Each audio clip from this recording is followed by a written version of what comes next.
Okay, guys.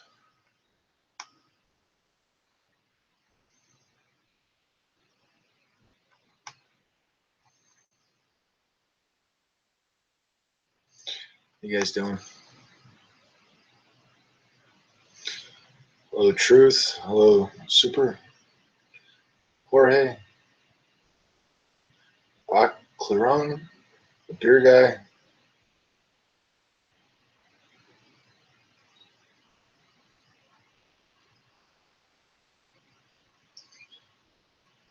Augustine. All right. What are you saying? So sorry for the UK. Did something happen? I've been doing a couple other things. So did I miss something, beer guy? Did something happen over there? This isn't a redemption movement. It's not a redemption movement. It's a totally different movement. The redemption movement is something completely different. You can ask whatever question you want, though. That's what I'm here for. But I just want to clarify, this is not the redemption movement.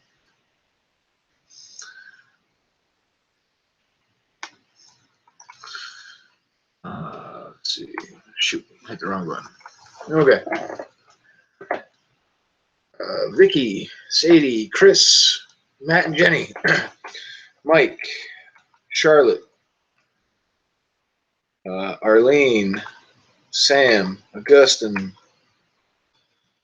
Denise, Julia, Amber, Subtech, Dan, Robert, Gonzalez, John. Okay, I want to start out by giving you guys a heads up because I do have another video that I made about the same time as the larger video on that whole Charlotte thing. I made a shorter one, and it does have a little bit of profanity in it because as I read the nonsense being pushed, and then as I dealt with some of what I dealt with on the channel today, I lost my patience. That's nobody has. You guys don't have audio? Can you hear me?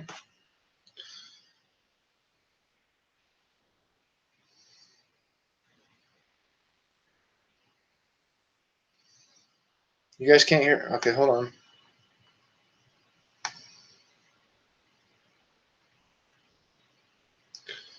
Man, you should be able to hear. What the heck's going on here?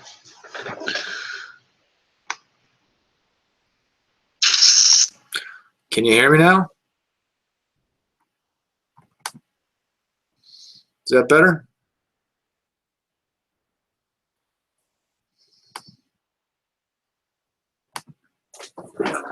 Okay. So yeah, this is going to be a couple things in this live stream here. I was originally going to do a call tonight. I'm not going to do it tonight. We're going to do that tomorrow, and that's going to be a closed call, closed topic. It's open as far as people calling in, but when I say closed topic, I mean we're going to stick kind of to the point. I think that a lot of people didn't realize what I'm trying to do is have like two closed calls that are kind of more to sticking to the point on like new information and such. And then I have one call a week that's an open call. That's for anybody to come and talk about pretty much anything that they want, because I thought that was an important aspect of the channel for you guys, was to be able to have that open call capability where you can kind of come in and get your voice heard on whatever it is that you wanted to. So I think there was a lot of misunderstanding yesterday as far as that. And there was a lot of people kind of like, I was a little bit upset because there's a lot of people telling me to kind of cut off people that were talking. And as I said, that's an open call. I am gonna, for the closed calls, I'm gonna start doing something like a 3-minute, talk time on the closed calls to move them along. On the open calls, to do like maybe a 5 or 6 minute talk time. But we don't want to be disrespectful to each other, and I've been seeing a lot of that. And There is another video I had made when I made the longer video there of what happened in Virginia. Okay. I also made a shorter video, and before I released it, I wanted to first come on and give you guys a heads up because there's going to be some profanity in it. I'm only human, and I do have emotions, and especially on that particular subject and the way that the nation is falling for it, hook, line, and sinker, it really kind of upset me a little bit. And then not only that, but there was some issues I've been noticing in the channel, in the community, and hopefully, I'm sure we'll weed that out, but, 95% of the community is absolutely fantastic. I couldn't express how much I love you guys. You guys are like family to me. You are family to me, and you mean a lot to me. Now, that being said, there seems to be another 5% or so of maybe, I guess you'd want to call entitled individuals who think that it's all about like me kind of deal, or they don't understand the concept of time and how much time it takes to research the stuff that I put out, make the videos that are made. And there's certain individuals getting upset about me still covering Heather and Randy. Now, I want to be very clear on something here. And if it costs me, people, then so be it, because it's what's right. And I need to address what's right and talk about what's right, because I am a very moral, views-based person. And I need to stick to what I feel is right in my heart. Whether I've said from the beginning that I may not exactly agree with Heather and Heather's team's ideology or views. However, I do think it's crucial for all of the groups that are working on this to come together. And no matter what, at the end of the day, Heather and Randy are in jail. They're in prison. They have no freedoms. They're in a very bad and dangerous situation. And the fact that there's people getting upset because I'm covering that and giving exposure and attention to that, I'm not going to stop covering that. Many of you actually want me to cover it, and I feel that it's right to cover that, because God forbid something happens. Say I get arrested tomorrow, and this is the common thing that I'm reading in the comments section. So say I got arrested tomorrow and I'm in prison, okay? Now, if I was to listen to what I'm being told, which is, oh, we've been covering this long enough, can't we just move on? So if I was arrested tomorrow and somebody was covering, exposing what's going on with me and the unfair court trial that I was having, would that mean that would be the same kind of thing? Because we can't forget that people sacrifice their freedoms and put themselves on the line.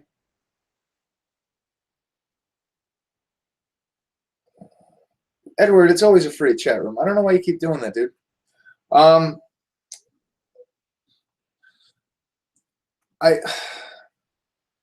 think you guys get the point that I'm making there. And the majority of people that are viewing everything do want updates on what's going on and do want that exposure for Heather and Randy, because ultimately they are in prison for accessing the same accounts that we're trying to figure out and we're trying to access ourselves. So here's my solution for anybody that does not really want to see those updates. You could always simply just not watch those videos if that's a decision that you want. You don't have to. I always put it right in the title what it's about. So if it's something that you don't want to see or hear, then it's okay. You don't have to, but to ask me not to cover something that's I feel important and that many people want to hear, I can't do that. And then as for like the very simple methods. I'm getting a lot of feedback because of that video I put up. I think that the video with the PlayStation 4 there that I got with the account, okay, I think that people were failing to understand what that video was. That video was put up to wake the masses. You guys already know. I mean, I've said it several times in live streams about it. So that wasn't really put out there for anything other than to try to wake the masses a little more and catch their attention. Because unfortunately, at the end of the day, we could scream and shout, that the crimes that have been committed, et cetera, but unless you speak to them in a way that they understand or something that catches their eye, because they're still in that brainwashed society, we're not going to reach them. So I had already talked about that in the live streams. I got that for my kids. Yeah, video games aren't the greatest thing in the world, but you know what? I love my kids, and I have two 12-year-olds. They're absolutely fantastic. I've had sole custody of them most of their life, and I'm not going to tell my kids no. So the other side is putting yeah. But yeah, so there was a lot of negativity in those comments, and that's kind of, I was almost even debating whether or not I was going to do a live stream today, because I was kind of feeling weighted down by all that, but I'm not going to let that consume me. Also, I want to make you guys aware, I noticed that it seems like there was quite a few trolls that were, I guess you'd say undercover trolls, that have been acting like they're part of the family and the community. And then all of a sudden today, and it's almost like it was a coordinated effort, they all showed their true colors. And the reason why I'm going to say that they're undercover trolls now is because of the way they went about it. They completely flipped and like discredited the movement, or tried to anyway, and then try to like stir the pot in the comment section, like to get everybody riled up and angry. So I'm not gonna let it get to me. As I said, there's 95% of this family and community is absolutely fantastic, and I love each and every one of you. You guys, like, you literally make my day. To be able to come and feel as appreciated as I do, and that's why I'm not going to let those me people that are, they don't have the right mindset or attitude. It's very apparent that they're only around for the money and not the bigger picture, and I'm not going to cater to that. We have the right idea and the right object in our hearts, I guess would be a good way to put that.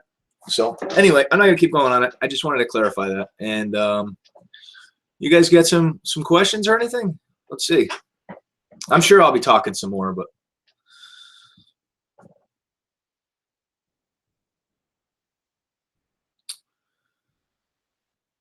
I just wanted to clarify to you guys. It's not even venting. I just wanted to clarify a couple things, and it's not really so much to you guys. I'm hoping that the individuals that have that are kind of like, they're almost trying to say, well, if you don't do this, then I'll unsubscribe. And I'm not really going to cater to that.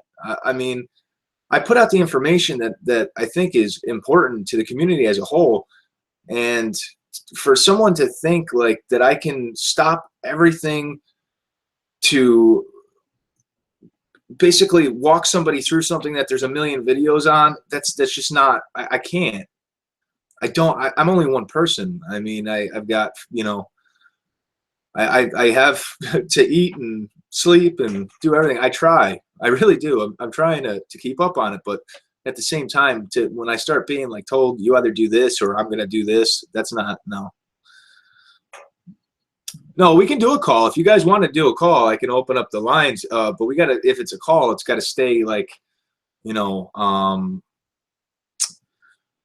on track, like any updates or anything like that. Is there people out there that wanted to call in? They had important things they wanted to say, because I'm more than happy to open up the lines if that's the case.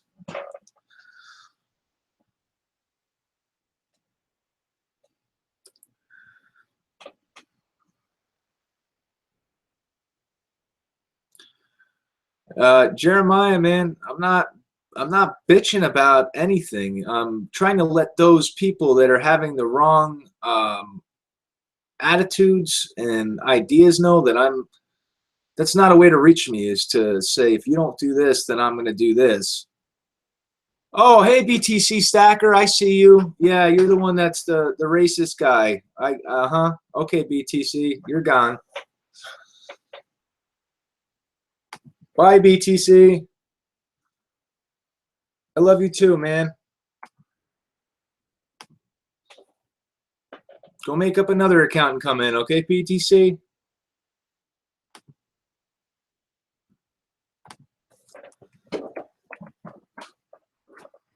BTC's been emailing me and trying to say a bunch of nasty stuff because I blocked him. He was saying some very racist, nasty things.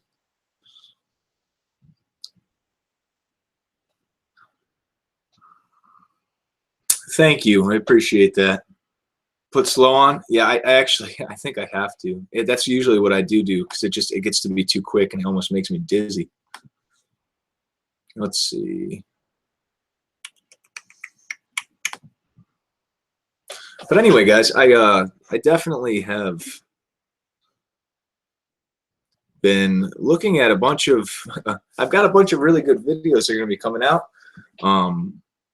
And I'm kind of excited about the one that's going to be my favorite, and it's going to be about trolls and the declassified manual, the military and FBI manuals about the electronic warfare. Let's see. That's going to be a good one.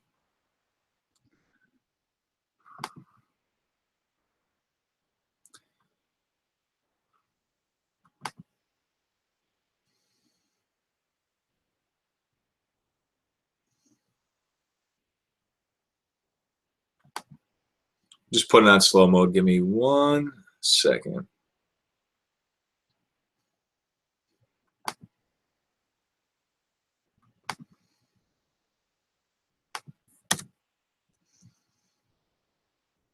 We'll do like 25 seconds. That'll make it a little bit better.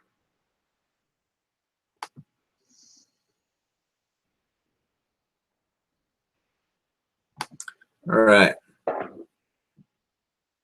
I'm back. Let's see.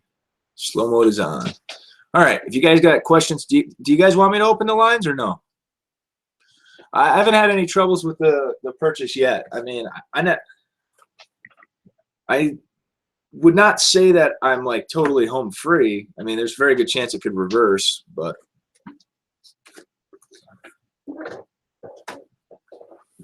it's not the point. The point is that it.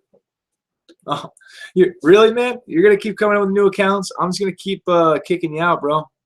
Not a big deal.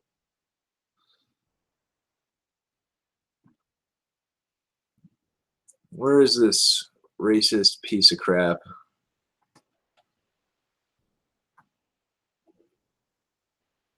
I'll tell you what, BTC, man. Instead of like threatening me on the internet, okay, and then threatening my fiance, why don't you just come see me? Because you would not say that to me in person, and don't ever threaten my family again.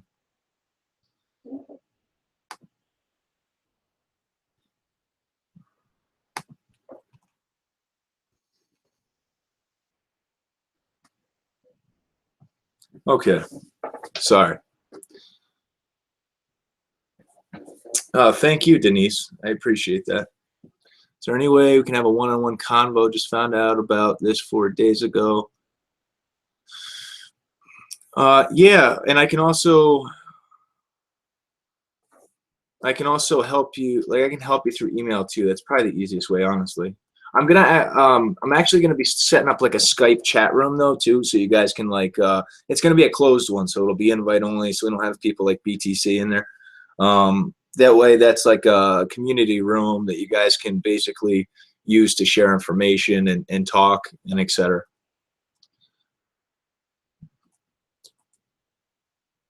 Where I was never able to read the QR code on the back of my Social Security card. I'm thinking it might be because my QR code was a little bit messed up. Was a little bit messed up, so that might be why. Like it's been through the wash, honestly. I forget my wallet in my pants sometimes when I get home from work, so. Mm.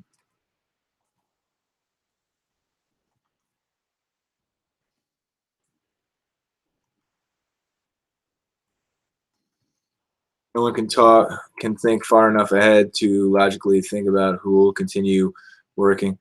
I see. You can think about that, super, but I don't really think that that's. I think that's more of a psychological thing.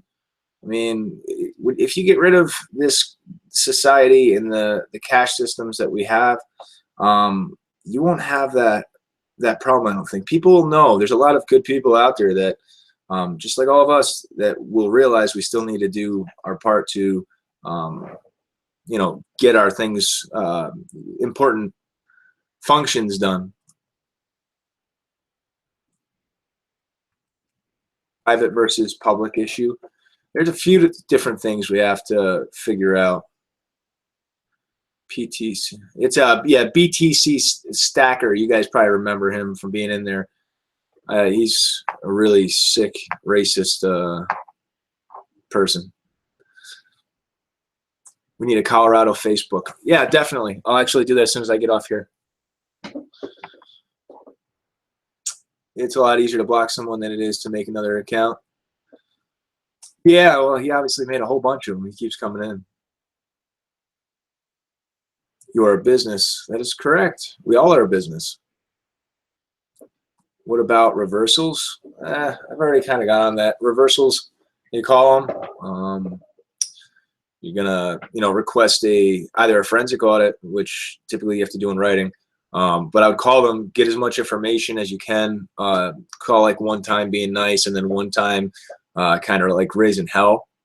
And then from there, you're gonna push them for something in writing, telling them that flat out you don't believe that they didn't that they sent the money back, because you know that with the way the account is, that's what I've been doing. It's only, they cannot take funds back. They can only send funds out. The name's Kenny, so you don't have to always say my YouTube name. Okay, awesome. Your Fed routing number is in Richmond, but when I look it up, it's Atlanta. Do I know anything about that?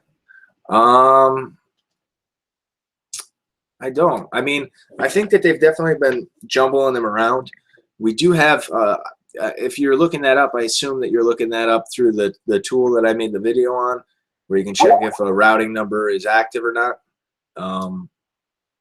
Definitely use that tool, because last I knew, all of the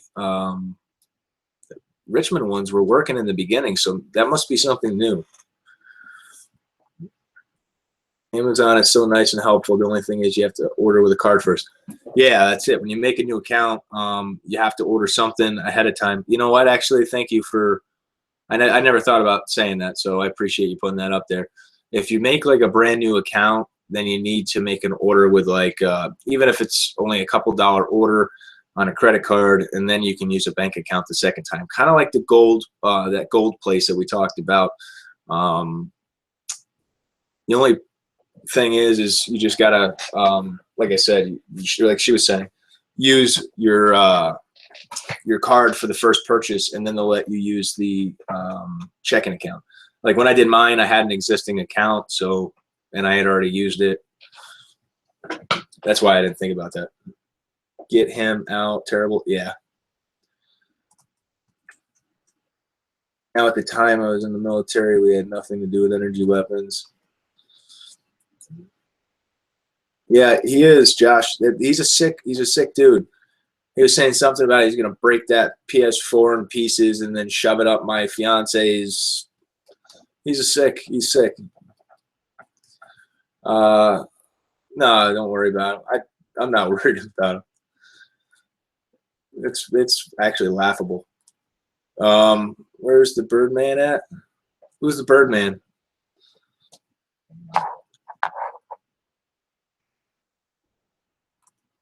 I know someone who paid their, I think that's supposed to be Verizon. The ACH from the Fed is final, but I mean, just like anything else, I would assume that I may have to. I may worry about reversals. I mean, I'm not worried about it, but I may have to deal with a reversal from that. Is what I'm trying to say. Yeah, I'm not bothering with him. I'm not feeding him. I just want him to know I'm not playing. Don't threaten my family.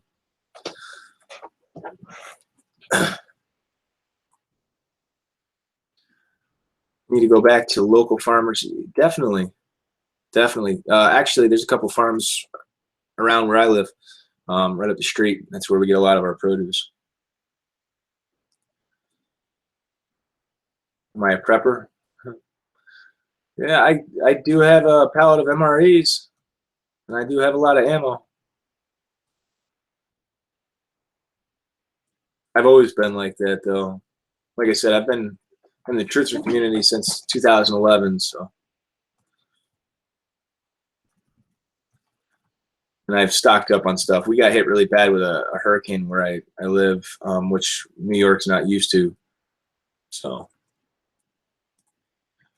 it was pretty devastating for like 2 weeks, and we ended up, a lot of people were in rough shape, so I've always made sure to have what I need after that. Do I think at some point will currency still be good?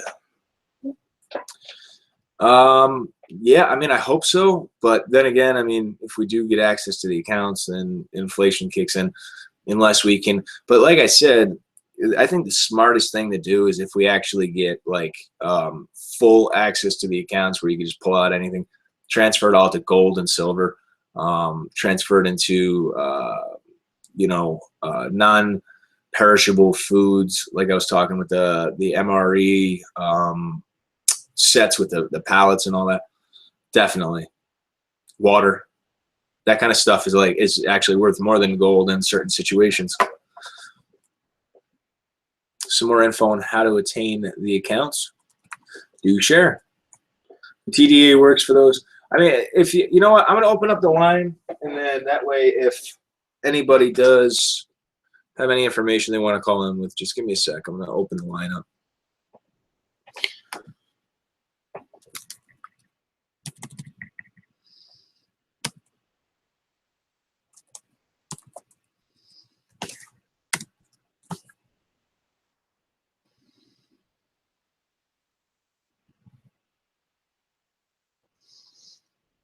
And Jermaine, since you're in here, hop in and chat with us. I appreciate you giving me a heads up on that one caller last night, Jermaine. That was a very weird call. I do have to agree. All right, the lines are open, so if anybody wants to call Welcome. This service is provided by freeconferencecall.com. You are the only participant in the conference. Oh man, I gotta mute that though. Hold on.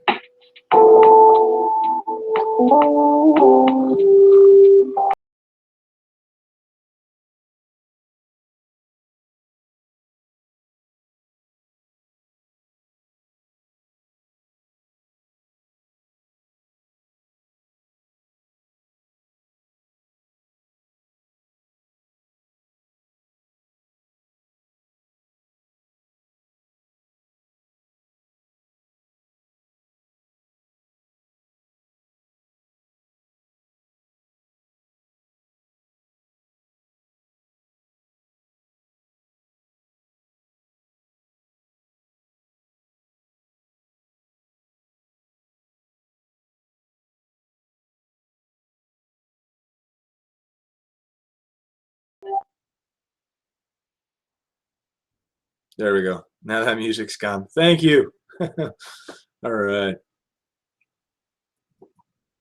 Just make sure the audio is up so you guys can hear that okay.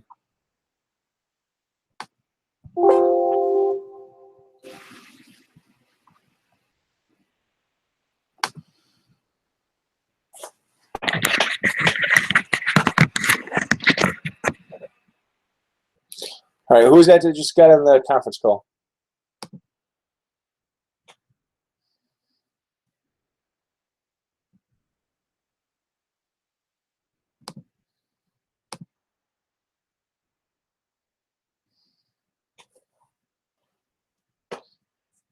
Three, 2, 3.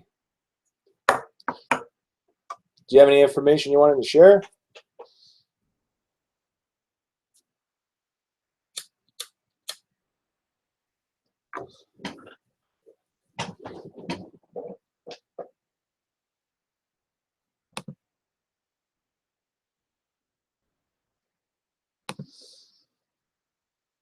Three, 2, 3. Did you have any information you wanted to share or no?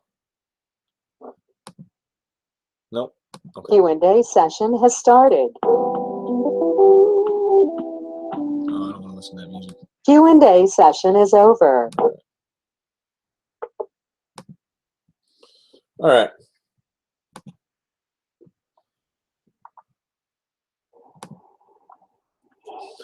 Let me keep reading. He's out of control. Thank you and appreciate. Let's see.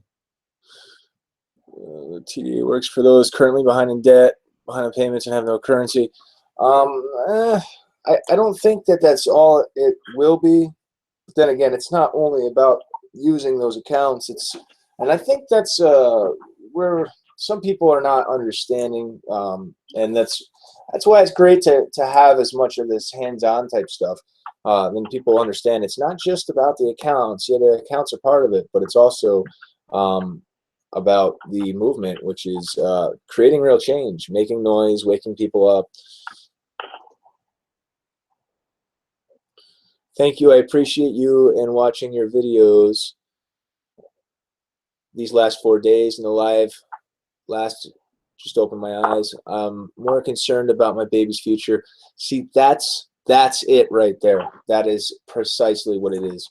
I mean, we have an opportunity like never before to really make a difference and really create a change for the generations to follow. You know, this movement picked up so much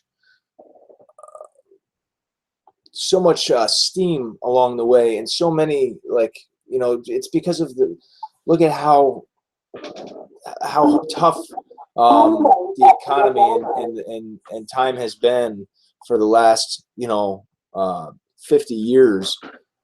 People are fed up, and when they find stuff like this out, it's just it even more comes out. Okay, so we have a couple callers in here. I want to see, did any of you have stuff that you wanted to add? What do we got here? Hello. Hello. Can anybody hear me? Yes. Yeah, we can hear you. Hi, Mike. This is Lisa Tracy. How are you? I'm great. How are you? I'm great. I just want to say thank you so much for everything that you do. And oh, thank you. I really don't. I mean, I've done pretty much what everyone else has done, but I'm very bold with it, and because I know that they're lying when I put my transactions through and stuff like that. And I've done a lot of research before now. I mean, I started off learning about just the straw man and then the birth certificate and so on and so forth. And then eventually ended up finding you and Harvey and Levitate and Jermaine. And I was like, wow, this is like major now. Like, this is great. And I have my own, I have a forum that I do on Facebook that's very conscious. And it's all about exposing these assholes, you know? And so I really concentrate on doing that on all levels. But now that I found this movement, it's been like, I don't know, it's just been so intense. And I definitely had to jump on with you guys because I was like, yeah, this is definitely for me. And so I just listen and I take the advice, and then I boldly go in and I do things. And I've been successful. I've had reversals. I have some recorded calls that I have, but I don't know how to like do the technical stuff that you guys do, like with the screen and all that. I'm not fancy like that yet. Oh, you know what? But, I actually did a video. I did 2 videos. One from my phone, so that you could see everything I did, and then I did another video screencasting it. But I did videos showing how to do Screencast-O-Matic for those of you that want to like start being able to get your own ideas out and get your own voices out. That's like one of the other main like objectives that I have for this channel, is to empower you guys to be able to get your voices heard, get your voices and your ideas out there, because it's very important. Yes, it definitely is. I agree with you. And I think that your purpose, though, is extremely important to stick to that for everyone, because as soon as people make this just about getting rich quick, or you know, just about the money, or they're going to cash in and abandon this movement, that is going to be horrible for us all. That cannot be it. This right here is just one aspect to open a door to a whole new world for everybody. And I strongly believe that within the depths of me. And it needs to happen just the way it is right now. I think it's absolutely beautiful that all of us can come together, no matter what our race, origin, or creed is. It does not matter with this. This is where we really get to show our true human strength. And it is important that people stick to this and use just that as one of the tires on the vehicle to drive these people the hell out of power. Because that's really what needs to happen here. That's exactly it. They control everything, even down to what you eat and drink. They are poisoning us. They are poisoning our air, and they make us pay for every living thing with the sweat, blood, and tears of our back.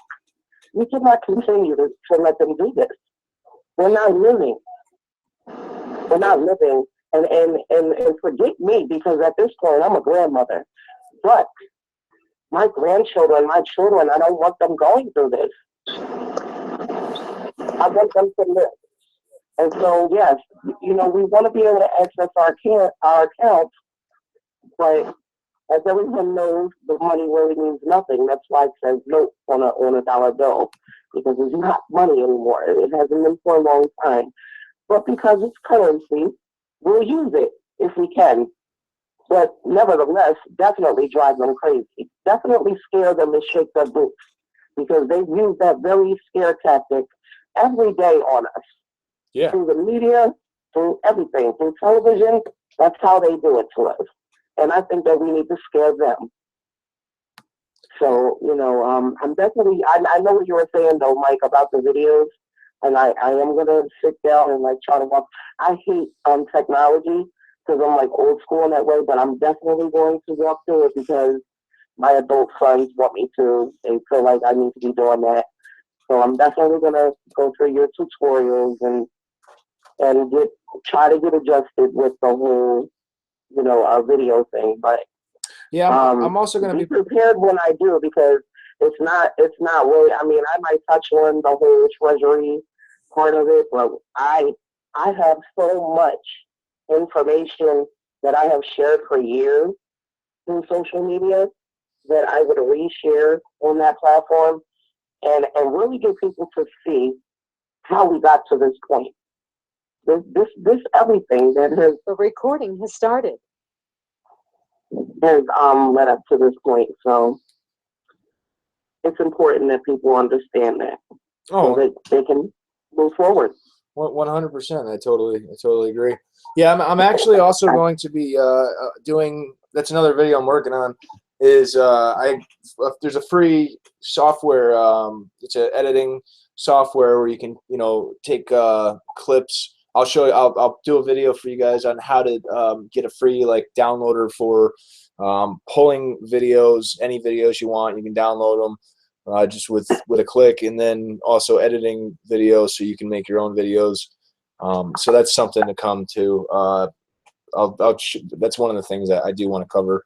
That way you guys have all the different tools to be able to make your own videos and stuff, get your voices out there.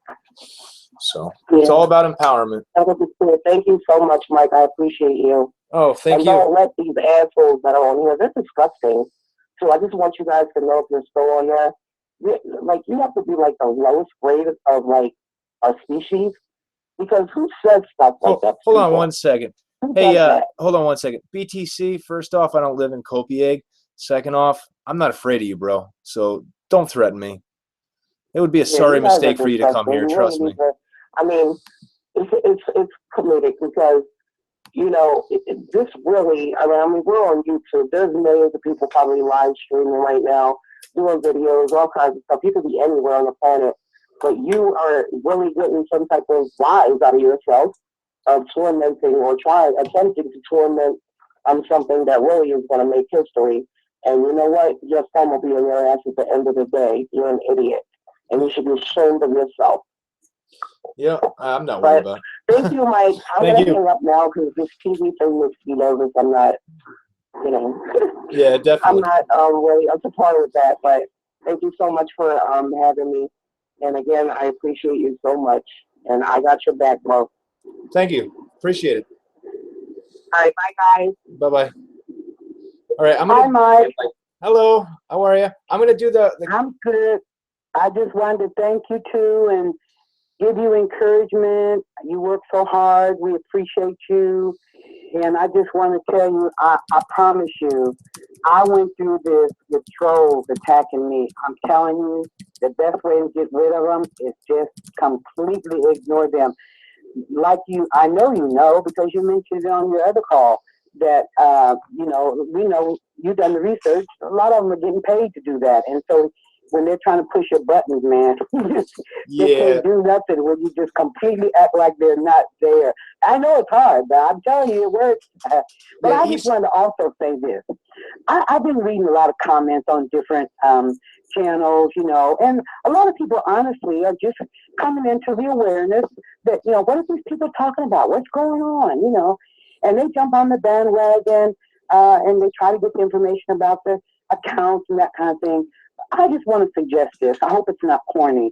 I tell you, there's 3 movies for anyone who, like Mike says, this is not just about the account. It's and the lady, the sister that just spoke, you know, she touched my heart because I agree with her and I feel the same way. It's much bigger than that. So for those who maybe don't really, you know, they might be younger or they just don't get it because we've all been lied to and told different histories and all this kind of stuff. There's 3 movies on YouTube for free. At least they were the last time I checked, which wasn't too long ago. That if you watch those 3 movies, I'm telling you, your head will be wide open. And that is 1984, Brave New World, and They Live. You get through watching them 3 movies, you will have the bigger picture. What do you think about that, Mike? Definitely. I definitely agree. I haven't seen all of those movies, but I definitely will. Can you just, by chance, do you have my email? Have you been talking to me in email? Yes. Do you mind emailing me those titles? Yeah. I'll send them to you. I have seen some of them. I just haven't seen all of them, so I definitely would like to check them out. Okay, I promise. I'm laying down right now, but I promise I will before I close out the night. Awesome. Thank you. Thanks for taking my call, Mike. Oh, not a problem. Thank you so much. Okay. Hey, Mike, can I jump in? Sure. Hey, so, I mean, I want to stay on track with a lot of this stuff. So, from my understanding, those accounts, those PDA accounts, are actually for only discharging debt, right? And so, I think that's what a lot of people don't understand.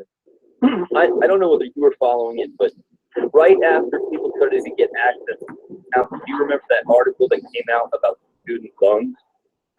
Yeah. Yeah, I covered that. Right, and they said that $5 billion worth of loans were paid off because somebody lost the paperwork. Now, those loans were all debt-based. And from what I understand about all this stuff, and the real guru on this whole subject is that guy Winston Shrout. Have you heard of him? Yeah. So from what I get is that it's like there's private and public debt. And technically all of us who are on the public side with their socials that they have the access to is like you're not allowed to mix the fictional side of things with the reality side of things, and that's the difference between public and private, right? I mean, do you follow? Yeah. And so therefore, like anything that's held on the private side is like the title to your home or the title to your car. And what's written, who owns the title to your car? Well, if you get a loan for a mortgage, the bank still, their name is on it. It's not your name. And your name will never be on that. They will always own it. And so the other thing from what I understand about those accounts is that everything is prepaid. And that therefore, what's that? Which number is yours? Which cell phone number? Yeah, what's the first 3 digits? The 917 number. Okay. I'm just muting everybody else for a minute. What's that? That way I can What's hear that? him. Okay, there we go. Okay, can you hear me now? Yep. Yeah, so from what I understand about those accounts is there's not an unlimited amount. It's that everything is prepaid.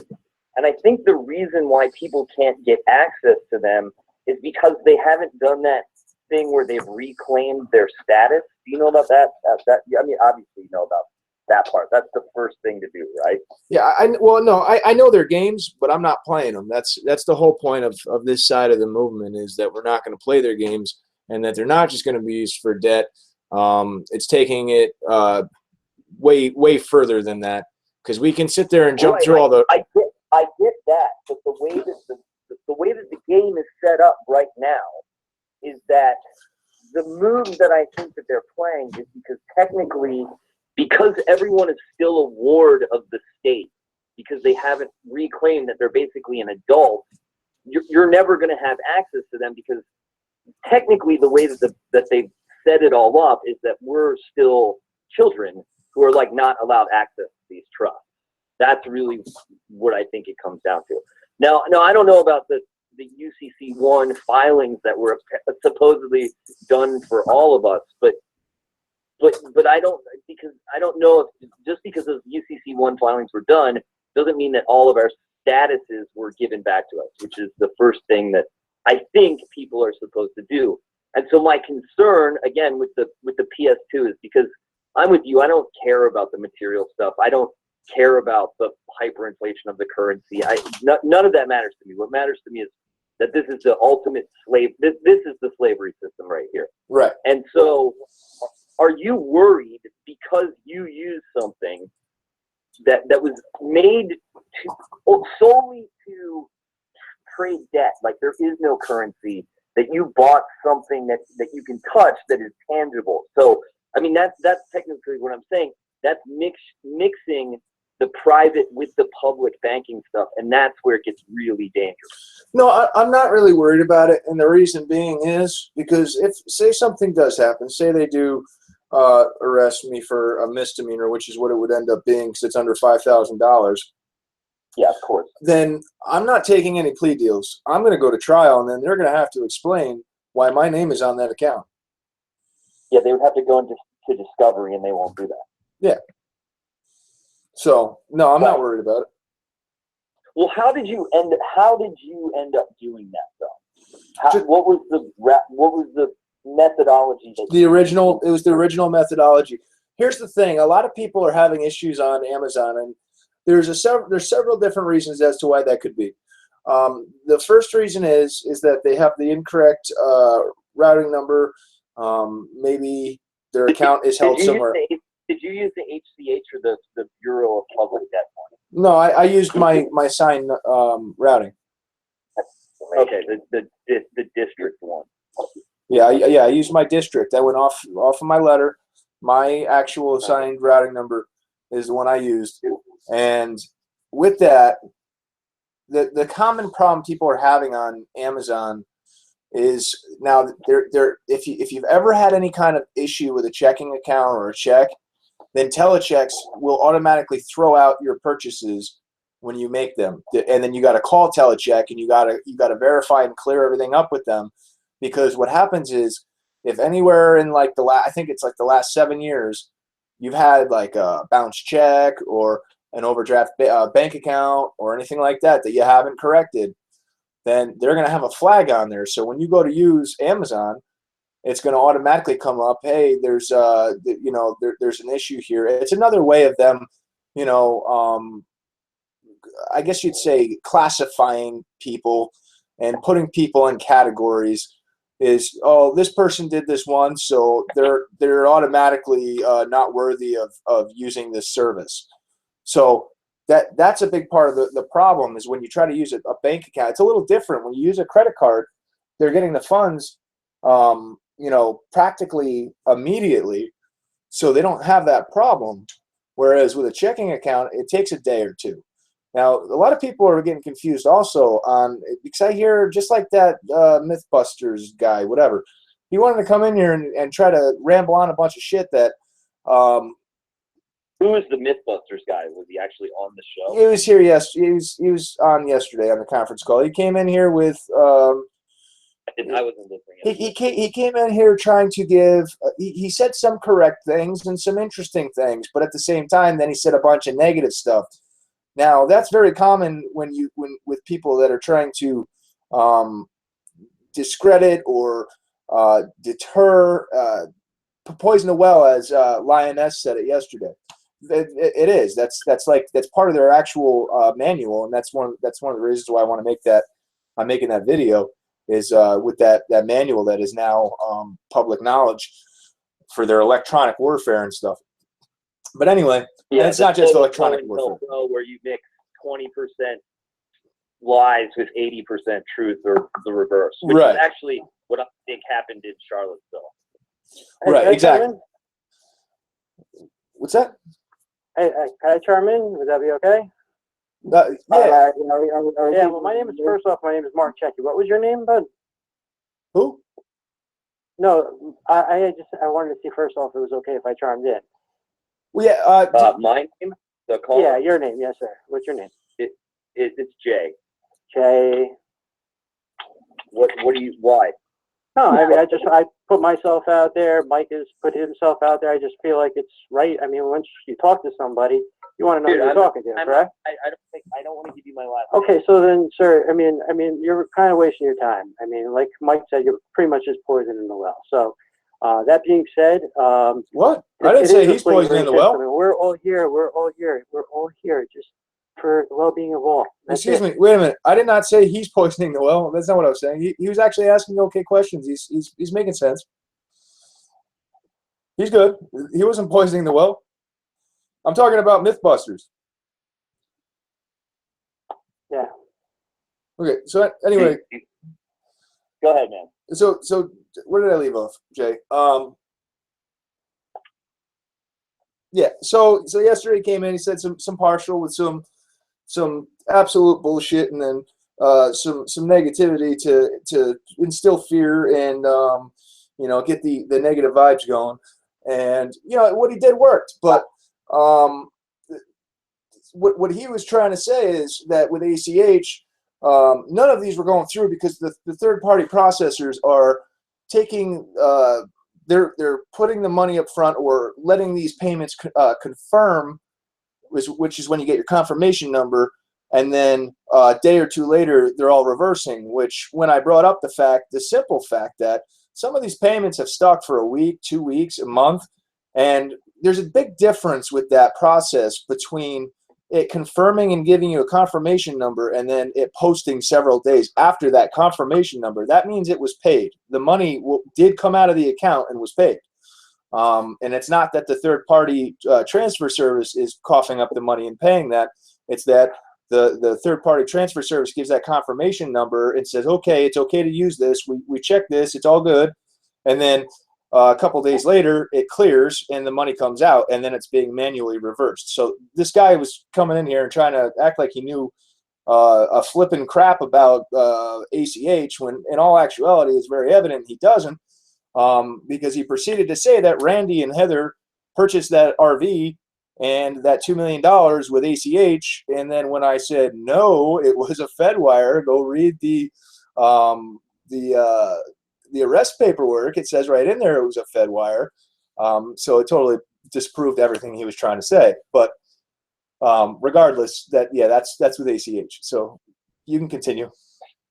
Well, the one thing that I was going to say too is that you have read some of the Anna von Wright stuff that I've read, where she talks about, and I find this some is very interesting this week, where she talks about how there were two constitutions, right? There was the one written in 1861, which is not the same one that was written in 1776, right? Correct. Yeah, we have dual constitutions. Right. So there was a really interesting article that came out this week that was like, does the U.S. need to change the Constitution? And I think this is really circumstantial, but if you look at a lot of things that are going on and try to read between the lines, it looks to me like the federal government is insolvent and is being broken down and like packing up shop. I mean, there were even those like weird pictures of like the White House is empty, you know, like because they're doing renovations. It's very strange what's going on, and I think a lot of the chaos that's out there right now is being framed in a way that it looks so chaotic because I don't think they'll come out and tell the public actually what's happening. And I think they're scrambling because they're getting shut down. And then on top of that, what I found really fascinating was that General Mattis, within a 48-hour period, was at both Amazon and Google. And I can't tell what's going on, but it seems to be a move to nationalize or make those companies into utility companies. And this, I know, somehow ties in to what's going on with the Fed. And the last thing that I'll say is that the other day, when you put up that new disclaimer that the Fed released, you know the one that I'm talking about the joint account. So a friend of mine, a mutual friend of mine, works at a bank, and he's like a younger guy who's pretty red-pilled about everything.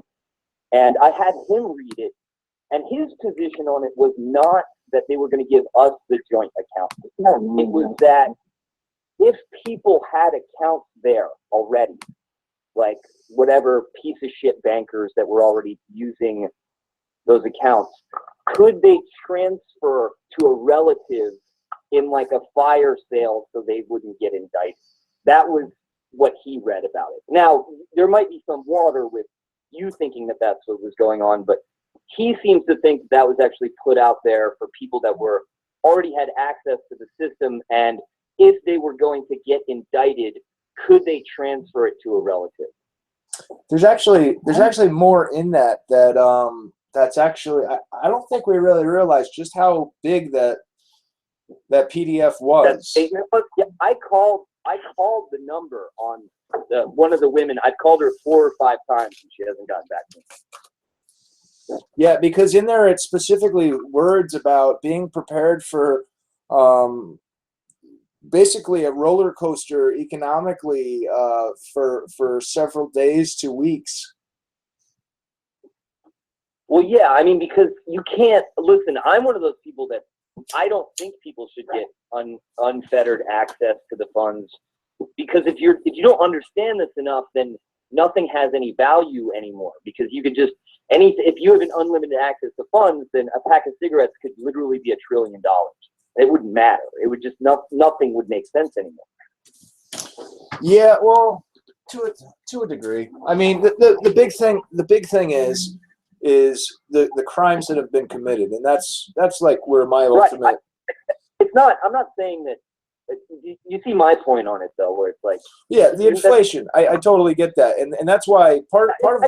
I think it's beyond inflation. It's because I think the thing that people don't understand about the balance of the Federal Reserve is that it's zero, and it will always be zero, no matter what goes in or what comes out, because that's the crazy thing about this. Is that's why they'll never audit the Fed, is because there's no books to audit. It will always just be zero. Yeah, they just, hey, I need this much money. Okay, hey, get the printers going, and then they send a nice big interest bill. Yeah, because the way that I've been able to conceptualize it is by using the birth certificate scheme. What they do is they have your birth certificate, right? And they don't tell the person who it's assigned to. They're like, okay, well, this person is lost at sea, So they have an account number, and then someone goes, well, that person I think is worth $2 or $3 million, and then the guy next to him is like, well, why not just make it $1 billion? And then the person, the live man of flesh and blood who's connected to that is responsible for paying whatever that money is back into it over time. And that's the slavery system. So this like concept that you're going to get unfettered access to an account that's based on nothing to trade for goods and services, it's like it's where it gets really dicey really fast. Can I say something, Mike? Yeah, most certainly. Hi, the gentleman that's speaking. Well, first of all, from my understanding, one of the things I think that causes confusion is we have to stop thinking that there's money. The United States, or I'm sorry, let me start over. The Republic started in bankruptcy. The Constitution is written by a constitutor for the purpose of passing a debt on to a body politic. The debt was the Revolutionary War, the War of 1812, all the wars. They still have not paid the debt to the international bankers. And as you know, all wars are bankers' wars. They finance both sides of wars. So that's number one. The Republic started in bankruptcy. And if you do the math, it goes all the way back to 1787. Every 70 years, they have been in bankruptcy. And under the emergency, I forget the name of the act. It's something about an emergency. Since 1863, the Lieber Code, excuse me, that's Lieber, was put into place. And that is the Executive Order 100 that specifies the way the military has to operate with the invaded population. And that's still in effect because every president since then that has sit in the White House, if you notice, when they sit down after they get inaugurated and all that, and all of them are standing behind them, and they sign that first document, they're extending the emergency. And because the international bankers, they don't have to pay the loan when they're under a state of emergency. They just have to pay the interest, which they now can't pay. So getting back to what you were saying, okay, as far as the amount of money, the way you were explaining it, you were thinking perhaps that they, we have to pay back this money. Well, there is no money. They're operating in bankruptcy. What they were supposed to do, and this happened after they went off the gold standard in 1933 under FDR, the Supreme Court ruled that since they took the gold away from the people, they couldn't leave them without a way to pay their debt. So the Supreme Court ruled that they had to give the people something of equal value or greater. They decided on the fact that our signature would be, when we sign, if we go buy a house, a car, whatever your needs are, people need a house, that would be set off in the bankruptcy. What's going on is they're setting it off on the bankruptcy, but they're not in, they're not in compliance with Basel III, the accounting principles. I don't know the proper term for it, but it's universal, and they're not in compliance. They're doing off-book banking. And so what's happening is the banks aren't allowed to lend somebody else's deposit or credit. So what they do when we sign our signature, that's set off by the Federal Reserve. That's what the Federal Reserve was hired for, because there is no money for a country that's in default. Okay, you lose that's why there's no law in the courts. Law and facts are not allowed in admiralty courts. That's why you can't speak, and that's why you have to be represented by a bar, British accredited registered attorney. This is all because the court is a bank, and administrative law is administering the bankruptcy. And all those people sitting in prisons, they float bonds on them. Yep. Prison bonds, performance bonds, bid bonds. And there's an article online, if you read, it's entitled, How a Prisoner Funds America. That will open your eyes up.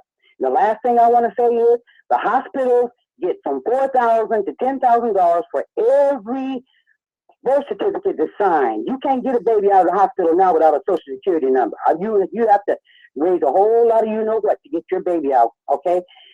And from what I understand, okay, the little footprint on that bond paper, that birth certificate is a bond. It's on bond paper, and the state that birth, live birth, is registered in gets $1.8 million per live birth till that child is 18 years old. Right. So this is all extortion. It's all onerous debt. It's a bankruptcy that was passed on to the people. They gave us a big lie about freedom and justice and America is the greatest. And I'm not putting America down. American people are wonderful people. But the crooks that run America are not wonderful. Right. Okay? Definitely. Yeah. And so it's all about the bankruptcy. I'm going to say this, I'm going to be quiet. If you guys go and look up the bankruptcy, it's a kind of a long article, but it's not that long. Read James Trafficking speech of 1933. It's online in PDF. They put that man in jail. He was a political prisoner because he told the truth about the bankruptcy. If you understand the bankruptcy, you understand everything else. All property is held in the state. Nobody owns anything. Slaves can't own property. Yeah, I'm done. I hope that helps. I totally agree. Hold on one second. Hold on. I'm sorry, I couldn't hear. Both of y'all were talking at the same time. One second. So I totally agree with you there. And that's why I keep saying we need to end this system of slavery, cut the root at the core. They still have all the gold too. So that would be the best outcome, is instead of this paper trash currency that's just toilet paper, we take back our gold. What makes you think they have all the gold? They do. They have so much gold bullion. Yeah, they do. If they have all the gold, why did they steal Gaddafi's gold? Why did they steal Ukraine's gold? Well, that's what they've been doing. They've been hogging all the gold. They have a stockpile of gold. No. Well, okay. Well, maybe I can't prove it either way, so I ain't even gonna worry myself about that. But the other gentleman was trying to ask me something. What? Yeah, I was gonna say though, and again, this is just complete conjecture based on sort of like trying to read like tea leaves, but it seems as if the federal government is insolvent right now. Like they started in insolvency.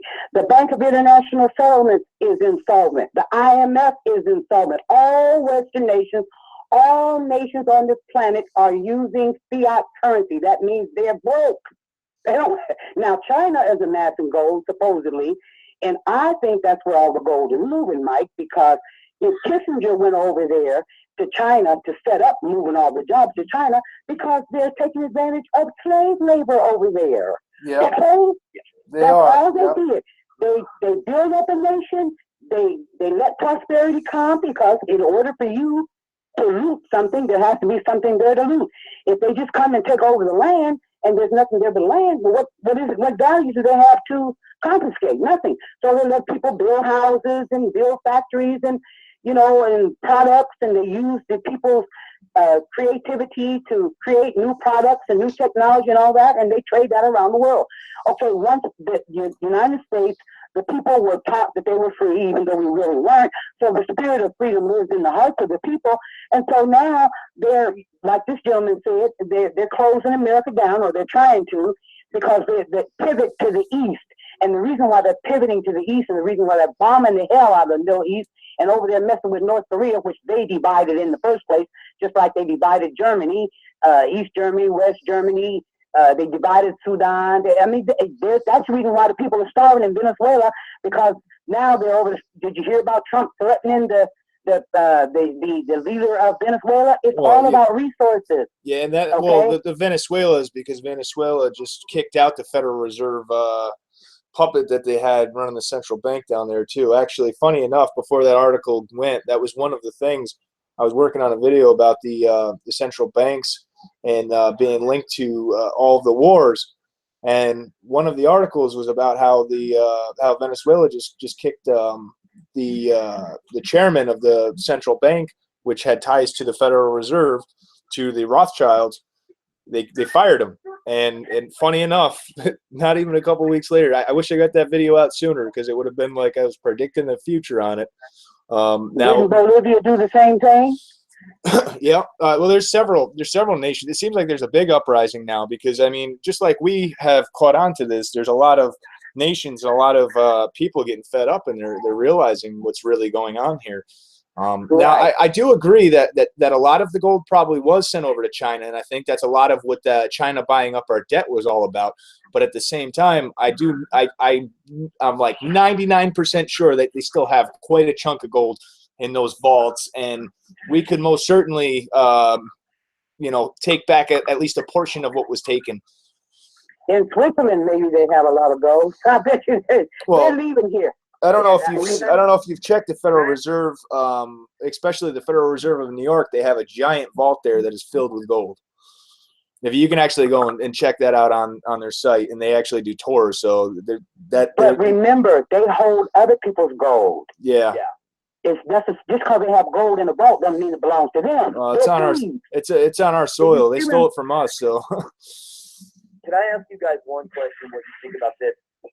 So, and again, this gets way outside of the TDAs and into the geopolitics of it all. But if they are pivoting to China, but yet America has been let's say the military arm of their whole scam for the last 100 years. Yeah. And that the reason why they hate Russia so much is because he kicked them out in '92 and kept the system up, the infrastructure, which is, I think, what most of us want here, which is like, let's keep the infrastructure up and let the people use it as they will. And so if you have Russia, which is a really strong military, and the United States, which is a really strong military, how are they going to be able to keep up their scam and pivot towards the east? Because I don't care what you say, if the central bankers are the ones that are doing this, and America and Russia are wise to this scam, then China's not going to be able to defend itself militarily. So it's just. Well, when I say pivot to the east, I'm not under no illusion that all of these nations at some point are, in a position where they have to bend to the powers that be.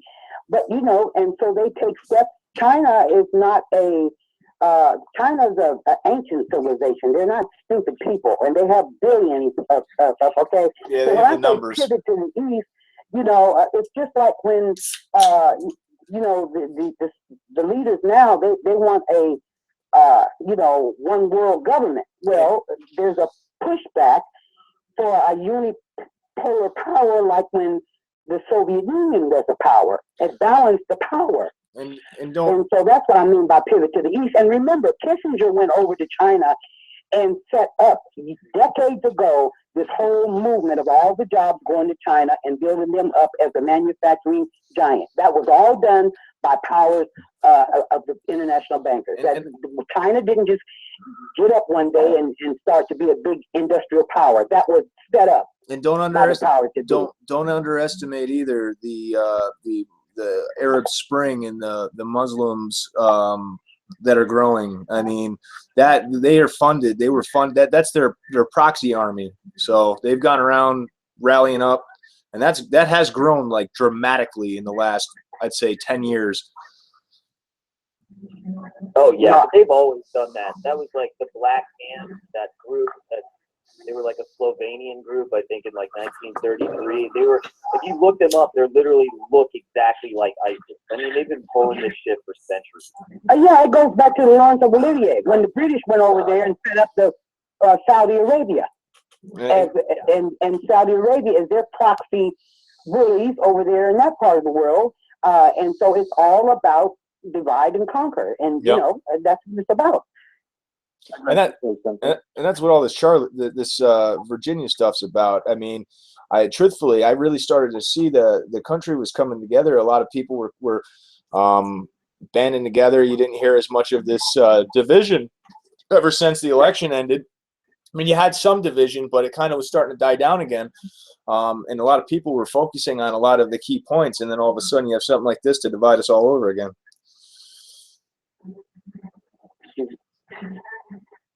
I'm trying to be quiet because I heard somebody say they wanted to say something. Yeah, this is Greg in California. What's up, Greg? I actually live in gold country, and we haven't given up on our gold. As far as I know, in my area, all the county, city buildings, the schools, they're built on top of gold. I know that for a fact. And before I forget, I'd like to get Randy's information so I can send him a postcard, give him some support. Also, I feel that the gangsters should never have been allowed to collect the debts simply because conflict of interest. You can't support both sides and expect to come out ahead. I think they blew it. We should just call it paid and go on with our life. Well, if you had a decent Congress, you could do that because the Treasury was closed in 1921. We have a department of the Treasury now. We have a Treasury Department, which is paid by the IMF and the World Bank. Now, if Congress had any guts and they woke up and did what their job is supposed to do, they have the authority to issue sound money, like Ron Paul teaches, to this nation. But will they? Probably not. From what I understand about Congress is that to be in Congress, you actually, if you look at them, a lot of them have PhDs or Esquires after their name, or No, they're all lawyers. those are all titles of nobility, and those are technical titles of nobility that they're allowed to be in via the crown in London. So there is no Congress. There's only banking agents. Well, they stopped being a Congress when they adjourned Sini Die after the Civil War. So, yeah, you're right. We don't have a Congress. The reason I said Congress, remember, I said they could reopen the Treasury. Now, the present one sitting up there pretending to represent the people. Now, I'm not talking about them. I'm talking about a real Congress for the Republic. The Republic infrastructure is still there. It's just nobody's sitting in the seats. Nobody. Right. I'm saying. I believe if you're in a position of nobility, you can't become a president. Well, you think he's the president now? Trump is a nice to Malta, please. Yeah. I mean, we're never given a real choice. I mean, Trump. Unfortunately, it doesn't matter. Like, it's all pre-programmed. They're not going to let somebody in that's really going to. I mean, if Trump was truly like the knight in shining armor, then Hillary would be on trial right now. You would have all kinds of politicians on trial. You would not. I mean, just think about it.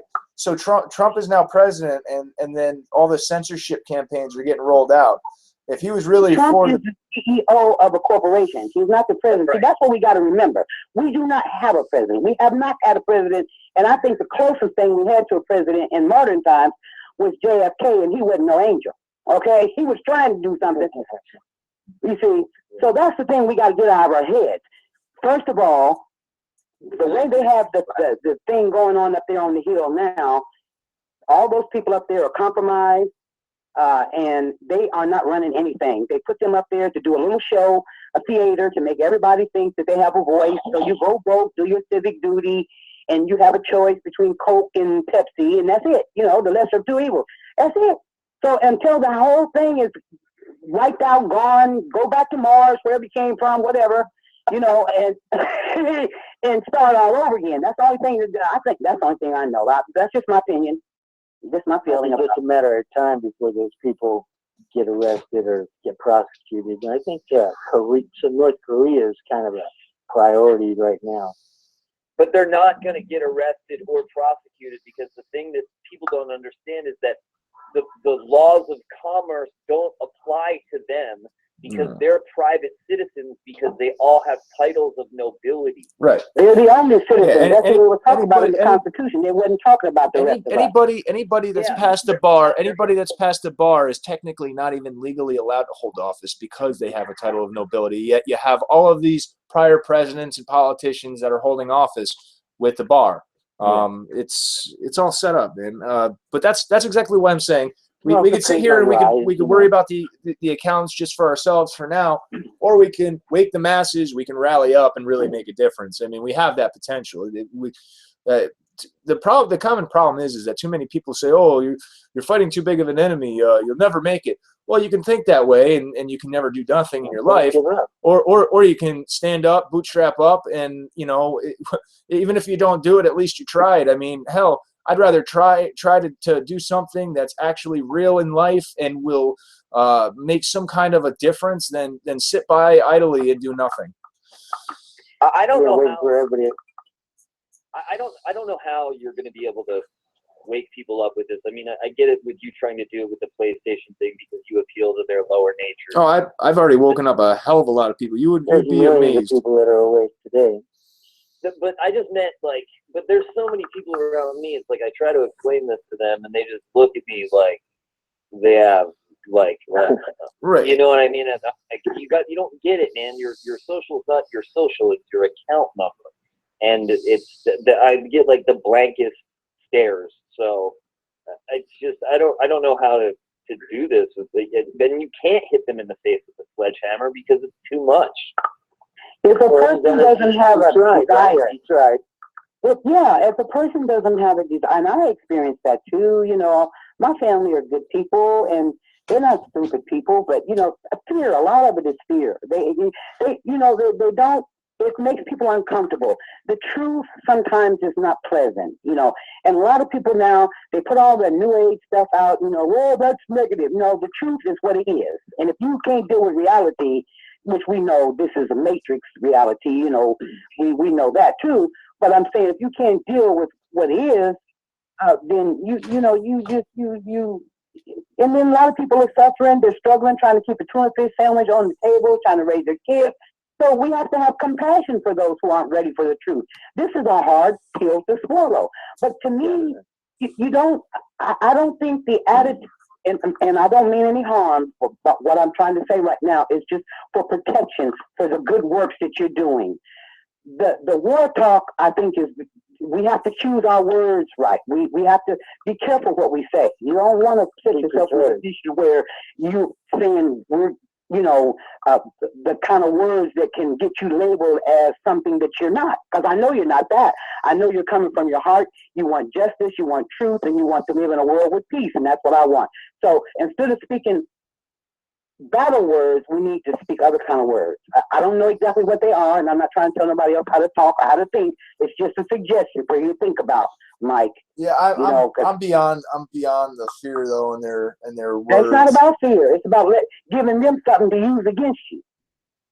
Don't forget about the NDAA. Yeah. I mean, they can whisk me off to a facility, you know, a black site, and do whatever. I'm pretty sure people would know I'm missing. It is what it is, man. Like I said, I'm at the point in my life that I've sat there and I was a good little soldier long enough, and it's time. Enough's enough. I mean, there's people that are dying in the streets. They're starving. You got innocent people getting shot while they're unarmed and their backs are turned. I'm just saying that we have to be wise. I'm not saying we should be afraid. I'm not trying to make anybody say we shouldn't be doing. I wouldn't be on this phone right now talking if I felt that way. No, I agree. It's just my mentality. I think of it as a battle because that's exactly what it is. But I am very clear in the fact that it's a battle of truth. It's not a battle of, you know, fists and that kind. It's a battle of truth. There you go. I try to make that clear as much as possible. But yeah, it's a battle of truth. It's getting the truth out, waking people up, and then once we have enough people together, then they're going to have no choice. They're either going to have to step down, or the amount of people woken up, they're not going to be able to play their rigged game anymore, where they go and it's time for voting or whatever, and oh no, this person won, or here's your 2 selections. When you have enough people amassed, they can't play. That's what their whole game is designed on: tricking the population, keeping them divided, keeping them asleep. So when you do the opposite of that, they'll never be able to continue with what they've done. Well, can I bring up something weird that you actually pointed out in your video about Charlottesville, which I noticed too, and I found it really. Oh, that both the supposed instigators are alternative media guys. Not just that, but this, because we're now talking about this element of like fear, right? And the fear that everybody goes most to quick, fastest is bodily harm, right? I'm going to die. Why all of these car attacks all of a sudden? I mean, some people could say Google and that they want to push self-driving cars, but realistically, we're so far away from that, and people aren't going to just give up their their free will to drive. But if we're so inundated with so many guns, and there's been so many of these false flags or attacks. There was one in Times Square in New York. That guy like plowed down like 40 people. Yeah. Oh, you're talking about the cars that I brought up. The fact that yeah. But I noticed that too. Well, wait till you see the video that I was talking about that I didn't release yet, and I wanted to give a heads up because I swear a lot in it because it's just really got me going. But I even pointed out even more so. I point out why you're seeing that so much because it's a common trend. It's a common trend. Now, if you look back at trauma-based programming, but it's also it all falls into post-traumatic stress too. That's why they'll use the same MO for so many years. Yeah, they use the same MO for. I think you guys are missing my point in that I'm actually on the other side of the fear thing, where it's like we're so used to seeing guns, right? And we're so used to seeing these mass shootings, but if things were as bad as they really, if things are as chaotic as out there as they're trying to make it seem, and they want everybody to be really scared, why wouldn't it just be all out like gun battle? I mean, that would be so much more terrifying to watch than people get run over by cars. I'm actually on the other side of it, where it's like, are we in some sort of period where there's been some secret armistice written where like guns are no longer allowed to be used? It's because we were desensitized to them. We were desensitized with all the attacks, and it wasn't working. So now what they do is, if you look back in history and you look at if you try to find the different false flags or suspected false flags, because you can't always guarantee that they are. Right. But if you look at them, they're always going to be they're in like time chunks, like this. So for this many years it was bombings, and then this many years it was shootings, and now for this long it's getting hit with cars. And because you get kind of you get desensitized to a specific sort of violence or a specific. So once that kind of wears out and it's not doing its trick anymore, then they're going to move to something else, and then they keep using that same thing because then it brings back that same like post-traumatic stress. Oh my God, what about London? That's making a trigger now. I'm thinking about London. Those people just got hit by a van over there too. Now it's happening here. Oh, it happened in Times Square too. That's all. It's all by design because it triggers all of the other ones that happen until it starts to wear out again, and then they'll move to something else. Well, you know why they're doing that syndrome? So they can direct who you hate. They're whipping up the hate. They want to point you to a common enemy so they can do their false flag and, get everybody to rally around the warmonger. That's what they want. Well, those that don't have a syndrome and aren't on some kind of medication, that's probably 60% of the population is on some medication. Yeah, that's true. And they can easily be manipulated. The people they can use. Those are the ones that they can't believe it. They can't believe what? Those are the ones. The reality of this, what we're trying to share with people. I got a best friend. I can't talk to him about it. He says, "You sit there and tell me exactly the opposite thing that I know all my life, and you say the opposite is what's really going on." It's cognitive dissonance. High blood pressure. Yeah, it's cognitive dissonance. Okay, I won't talk to you about it. It's cognitive I dissonance. can relate to that. It's hard, but it's shocking to them. I mean, imagine you believe something all your life, and then it's shocking. It really is. I remember when I was really green. Right? It's cognitive dissonance. It's when it's too hard to comprehend that something is completely different than you've believed your whole life. It's so large. What's that? There's so many parts to it because it's so large. It's like what? Yeah. Well, there's so much more. I've only skimmed on the surface of what I've shared, because of the fact that I am trying to be aware that there's a lot of newly awoken,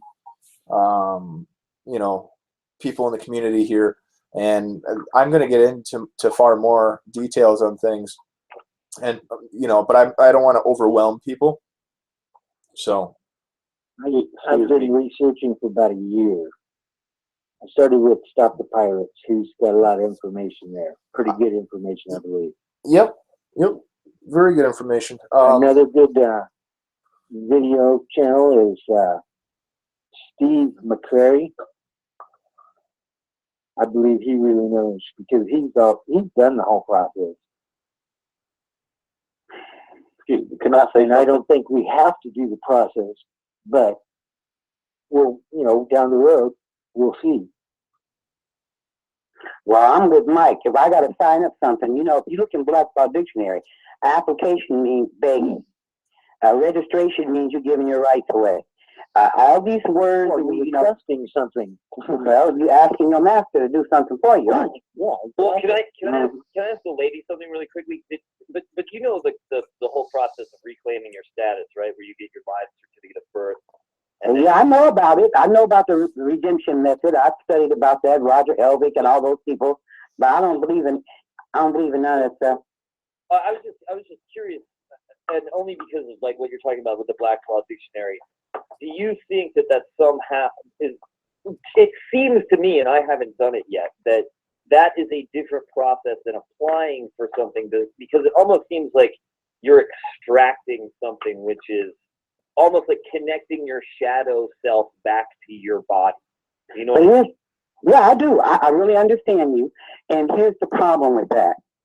You see, you're dealing with corrupt people. If they would follow their own laws, which they don't, that might work. But they don't. And that's the reason you can have all your I's dotted and your T's crossed.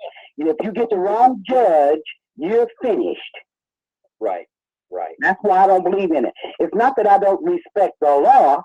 It's just that I know these people are lawless. They have no shame. They have not honored one treaty they've ever had with anybody, ever. Right. And they don't follow their own laws. And what's going on right now, I saw it happen when the A per V process, accepted the value process back in the day when I was trying to, do some things to help my daughter with her $56,000 student loan. Okay. When enough people catch on to something and start doing it, they change the rules in the middle of the game. That's what they do every time. So that's why I don't believe in the process of trying to change your status or do a UCC one, because you are stepping over in their jurisdiction. And so you're still, like Mike says all the time, you're still under their jurisdiction and their control. And I thought this whole thing was about being free from them. It is. The UCC one status seems way too sketchy for me. That puts yourself like with a target on your back. It was just the thing that seemed the least sketchy to me was reclaiming your status. And not even for use of an account. It just seemed like, oh well, I should just at least go hold on to the title of me. You know what I mean? Yeah, I do. And I respect that. Can I say this real quick? Are you near a computer? No, I'm not. But I can write down whatever. Yes. Please go to Google Image and look up feudalism then and now, and that will show you what your status is. Okay. They say a picture's worth 1,000 words, right? Yeah, I do. Mention something here. Pardon me? I just wanted to say something, to some of Mike's listeners out there. Just to kind of, back y'all guys up on what y'all saying. I was one of your callers yesterday, but I forgot to mention this. I did use my TDA account to pay my phone bill, just because I see some people on the live chat talking mess. So I wanted to go ahead and say that, I did use my TDA to pay my phone bill. And I noticed a big difference because, it sends me text messages with confirmation numbers.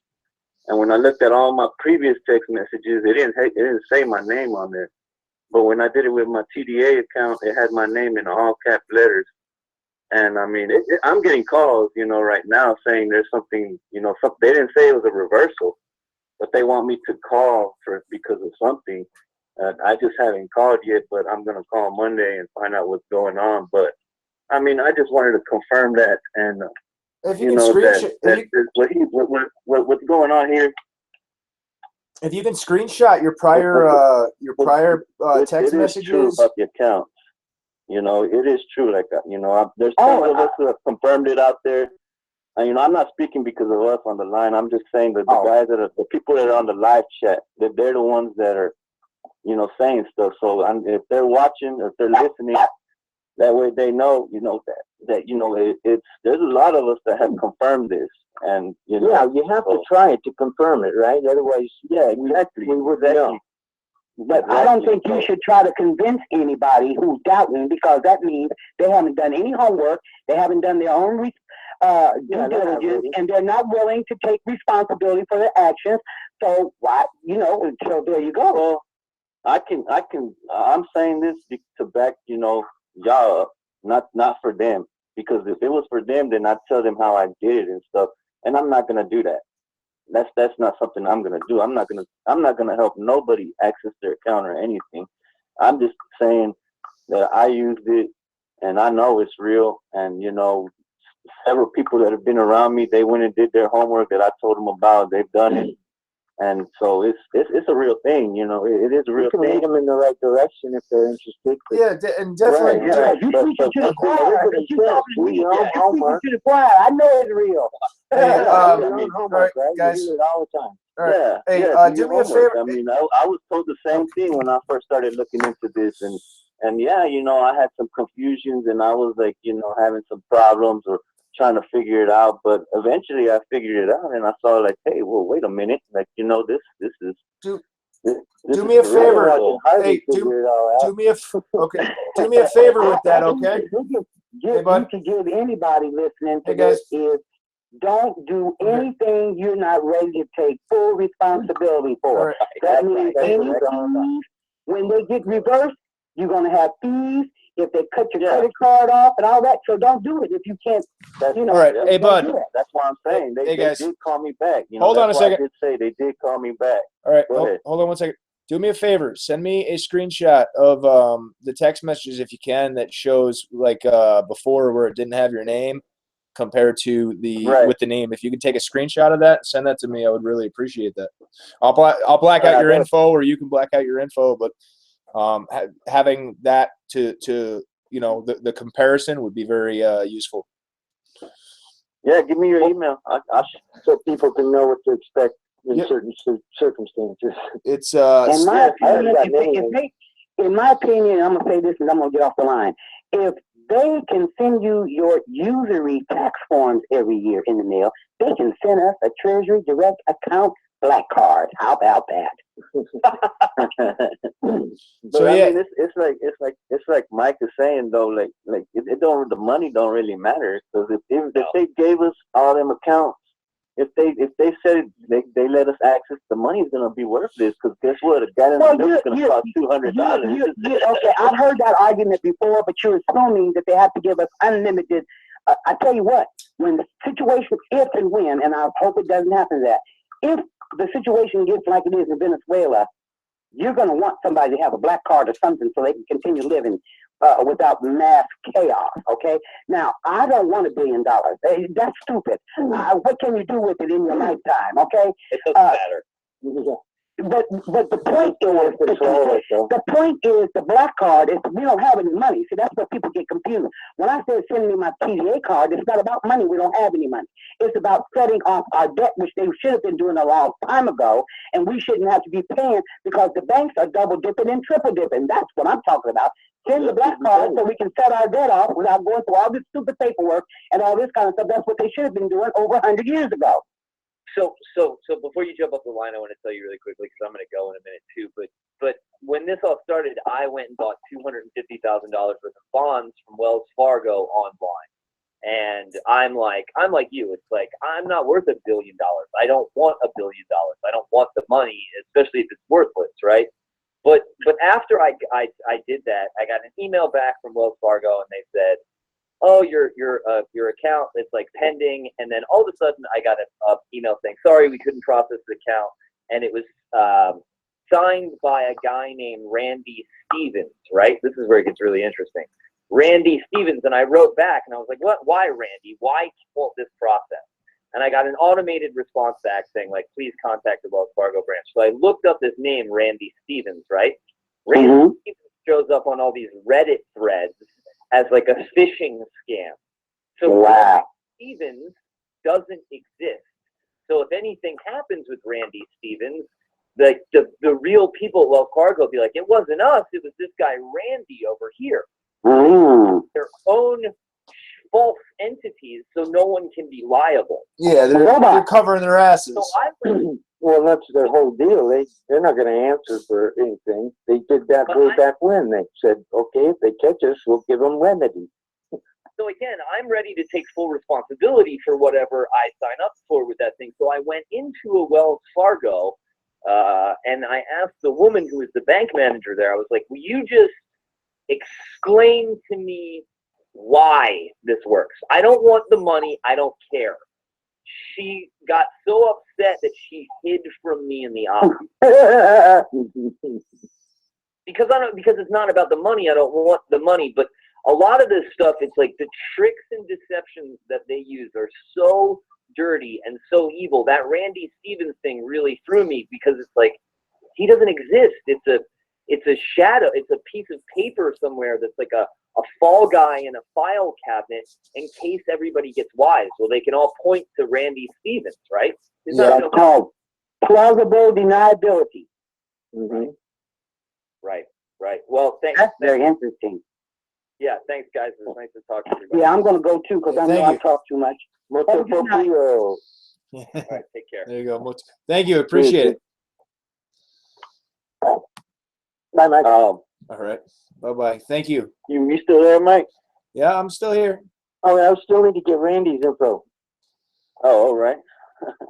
Oh, what you want? Randy's mailing stuff. I don't have that on me at the moment. I can I'll put that up on a Put video. it on your site. I'll get it. Yeah, I'll throw up a video tomorrow with Heather and Randy's info in case people want to send letters or something. I've seen Heather's a lot. I just haven't caught Randy's. Yeah, I'll do that. I'll throw that up tomorrow. Yeah, Mike, give me your email address, and I'll send you that pic, man. Yep, definitely. It's stop, STOP, the chaos. Stop what? Stop the chaos.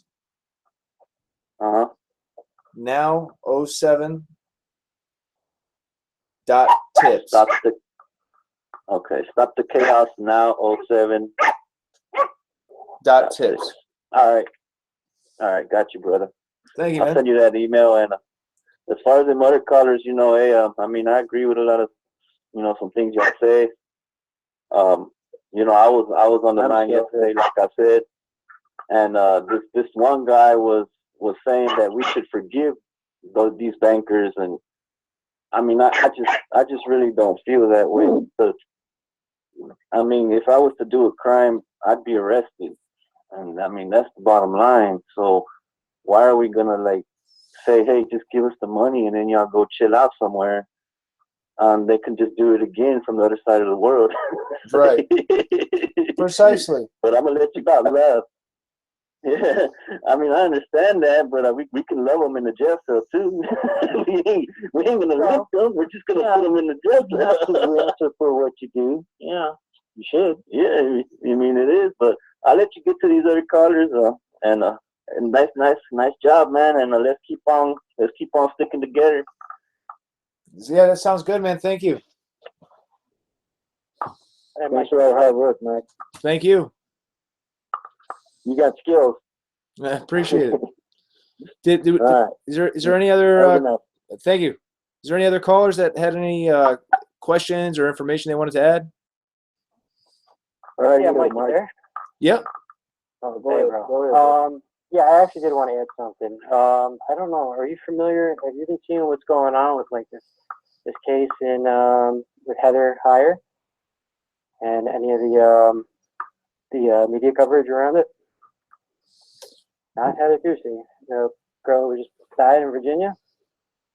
Yeah, I actually put up a video today about Virginia, and then I have another one that I just wanted to forewarn all the viewers that there's going to be a little bit of vulgarity in, because the whole thing just really gets me going. It got me so going, and that's why I was so on edge before, just because, dealing with all the trolls in chat, I was on one of those open chats where they actually had a live stream, And they had 3 different cameras, and they were, I mean, it was all fucking satanic shit. I mean, just all these flowers around in these circular paths around with Heather's picture in the middle, and then they got these purple butterflies. I don't know what's up with the color purple, and the butterflies and the symbolism with these elites, but Well, they purple's use it. purple's a Masonic color. So they had the purple butterfly in the middle with a picture of her and all these circles, and then they had all like these high-end white, I mean, just these people that you would never expect to see around this circle standing there, with the American flag in the middle and the purple flag. And I pissed off a lot of people. I mean, I try not to fight fire with fire. I mean, that guy said, let's not punish these people, but like, I mean, I'm a big believer, and I don't think we can. These people are just too strong to be trying to fight with. So, I mean, the only chance we have is with love. I mean, and it's just scary to see what the hell was going on with all this satanic shit. And I think we just need to really turn to like our whole spiritual side. And I really think it's important that we just keep our prayers for Randy and Heather. I think they want to transfer her to fucking Virginia. I'm about to fucking drive there tonight from New Jersey. I really am. Yeah, it's fucked up shit. So we just need to keep Heather, Tusi, and Randy. I mean, you got to remember, guys, these people, they put their lives on. They could have easily probably walked away with the fucking money. They could have sued the federal government. They could have sued these bankers. They could have lived this prestigious lifestyle. But Randy, he bought a fucking a camper, drive around the country so people can make more people aware what the hell's going on. So these two people are for the betterment of everybody, and we cannot forget that. So we really, I mean, I've spent all freaking day trying to make people aware of what's going on with Heather, because we cannot let these 2 people be swept under the rug. And yeah, we just need to keep our positive energy and prayers for Heather and Randy. So, Definitely, 100%. I just released that. Since you brought it up, I released the second part of that. It was using some common sense stuff. But yeah, I totally agree. We got to keep Heather and Randy in our thoughts and prayers, no matter what anybody's beliefs or ideas differ. You know, ultimately they're still people, and they're still human beings, and they're in jail. And as far as that whole thing in Virginia, I think that people need to start seeing that pattern. I mean, when you have the same exact method used over and over and over, and it's on a very sensitive topic like that, they do that intentionally. That's their way of they recreate, they bring back and flood back all those feelings from the prior attacks by using the same methodology, the same attack over and over. So not only are you getting hit with the emotions that you're getting from the attack at hand, but then you're also bringing back those emotions from London and New York and everywhere else that it was used. And lightning only strikes so many times in the same spot. The fact that every single one of these events, there are professional camera crews ready to catch the whole thing going down. I mean, I get that the media was there because it was a protest, but I mean, they literally were like the right spot at the right time every time. And we know that they manipulated the data for Facebook to artificially put the Black Lives Matter movement up on, what do you call it? Up on the top when it was not supposed to be there. So Let me just try and move about Facebook real fast. I mean, I probably spent for the last 3-4 years having this company open probably over $3,000-$4,000 with them in advertising, just to be able to get more people to the store. So as soon as I started getting involved in politics whatsoever, they completely 110% cut me off. I mean, they will not let me market a single post that has anything to do with Heather, Randy, or any of this movement, for that matter. Well, that's actually something. It's funny you say that, because like I think I've let all you guys know, Heather's group kind of reached out, and I've been talking to them. I do have channels of communication open with them, so that when updates come through, I get them just about immediately. And one thing they did, because they have kind of tried to help me out and give me a little bit of pointers, and they were a little concerned. They seemed a little concerned for, you know, they were trying to give me ideas of how I can, or advice on how I can try to protect myself a little bit, because they're concerned with how much I've put myself out there. And which I'm not. I like I said, I'm beyond that whole fear thing. Whatever happens. You gotta just put it past you. But they were saying that when it comes, think about it, we create our own reality, Mike. You gotta understand that, and these people in the elite, they live by that theory. So we need to keep that same mentality.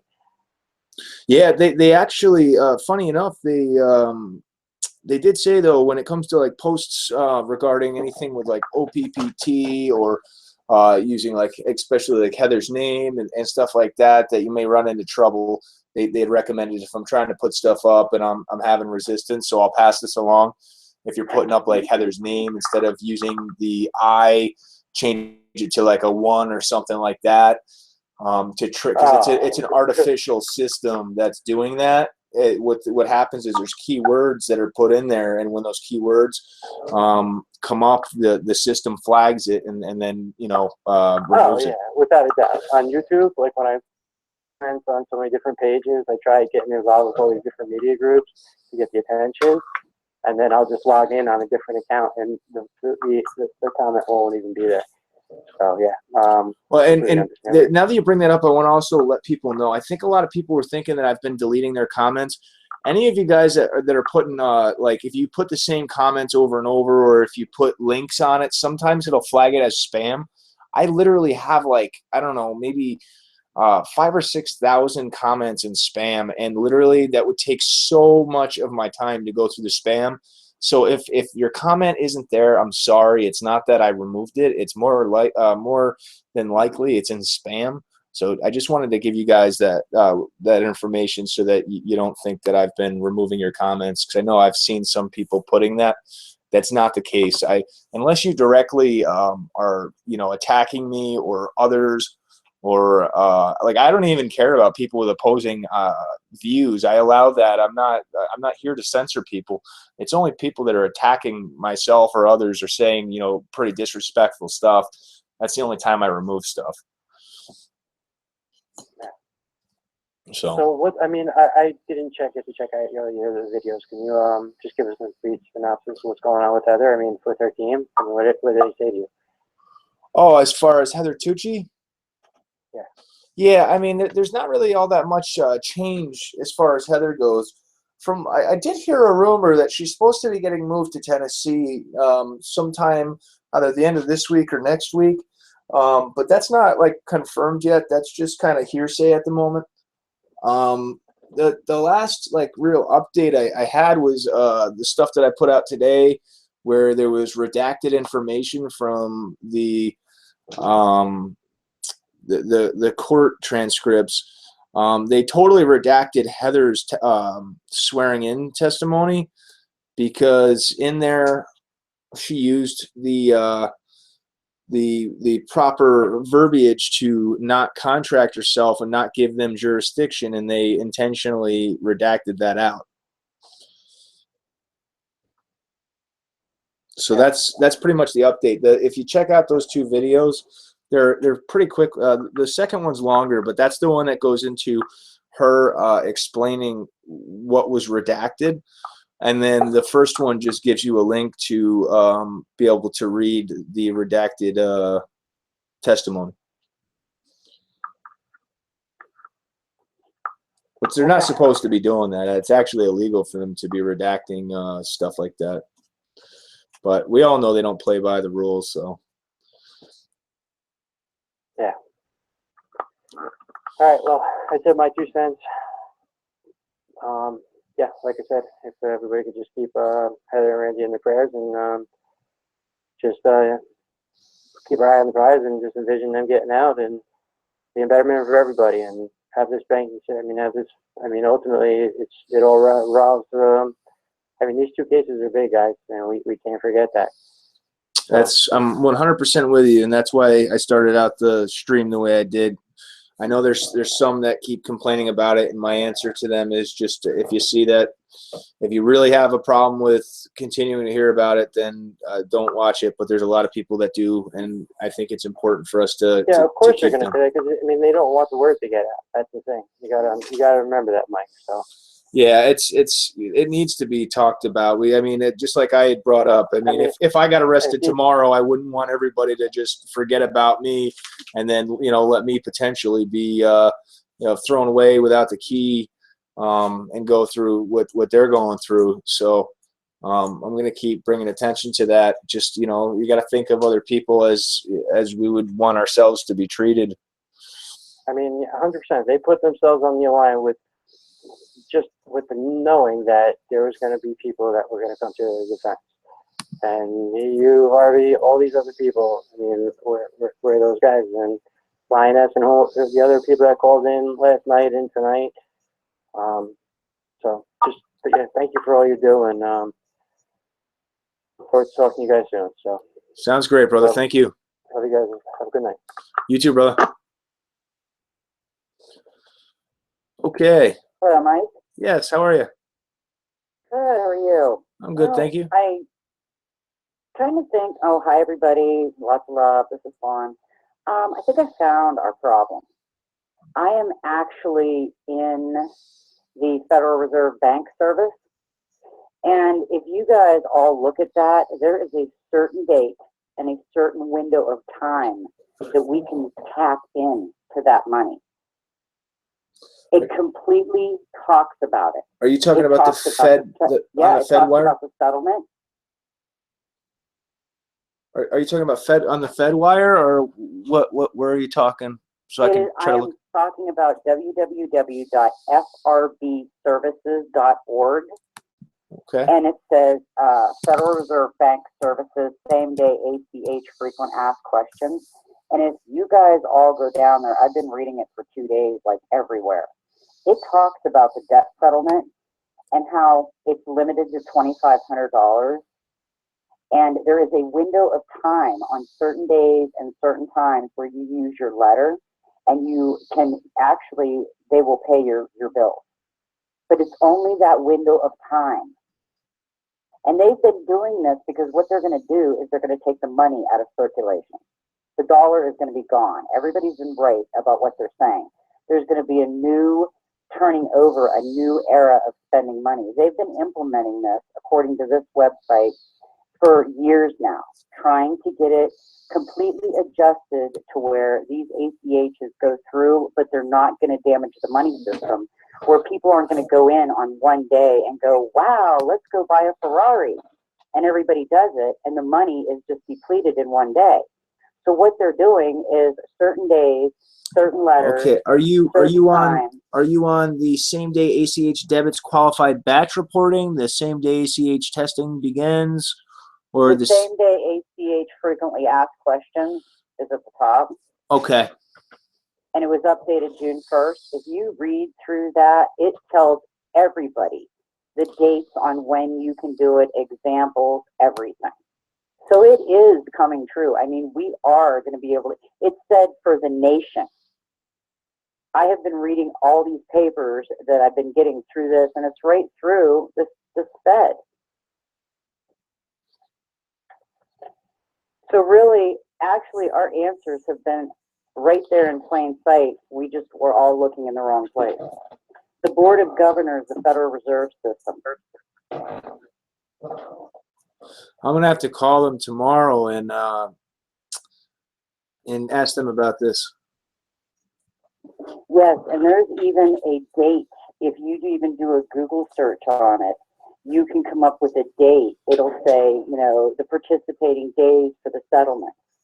And, you know, it said nationwide. It didn't say businesses. It said people.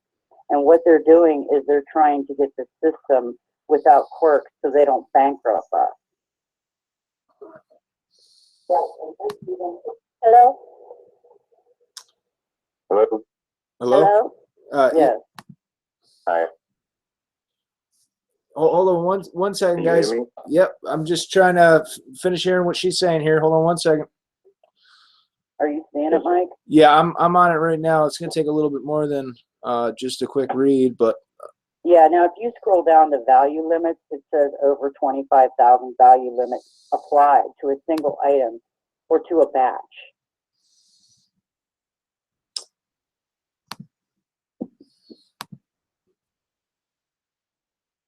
yeah, there's a lot of info here. Yes, and it even says effective date and how important it is for the effective date that the money will go through, and it talks about reversed. If it's on the wrong day or the wrong time, it will get reversed.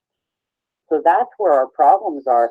Whatever people, you might want to look at if you got anything through, what day it went through. And Our reversals, our reversal entries are subject to the same rules as forward entries. Debit reversal file containing credit entries will be eligible for same-day ACH settlement. Let's see.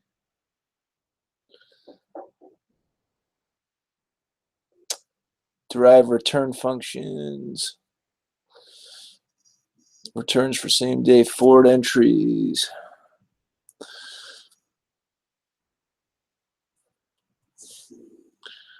Yeah, it's just gonna take a little bit of reading. It is. I've been reading it for 3 days, and I thought, well, you know what? Maybe get everybody involved, and maybe they'll see something I didn't. But what it's looking like is we all can tap into that money. We just got to do it on the right days and the right times.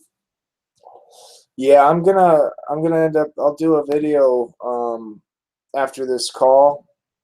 Mm-hmm. So yeah, I'll do a video Now, after. also, I went into Federal Register enhancements to Federal Reserve Bank same-day ACH services, and it talks about it. It tells you everything, what the dates are, phone numbers, and everything about it. Is there any way you could either put it in the chat, the link to that in the? Yes, what I'll do is I'll copy it right now and stick it in the chat. And I'll put the other. Well, you have the other link, right? You're on that. Yeah.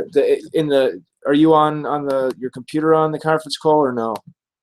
Yeah, I'm on the computer on my conference call. Okay. Yeah. Just stick it in that chat. That way, I can actually use the link. Because if it goes in the live stream chat, I can't click the link. Removed any web addresses and try editing. Let me see. No, it's not going through. What's your email address? Stop the chaos now 07.tips@gmail.com. 07 or A7? 07. Oh, 07, okay. At where? .tips@gmail.com.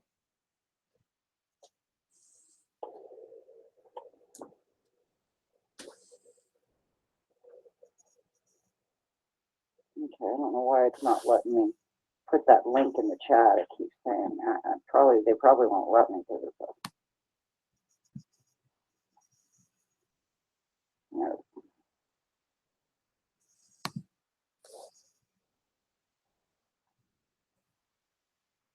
Yeah, it's not even letting me. It's just the federalregister.gov, and it's / documents 2015 9/28 of 2015 enhancement to the Federal Reserve Bank same-day ACH service.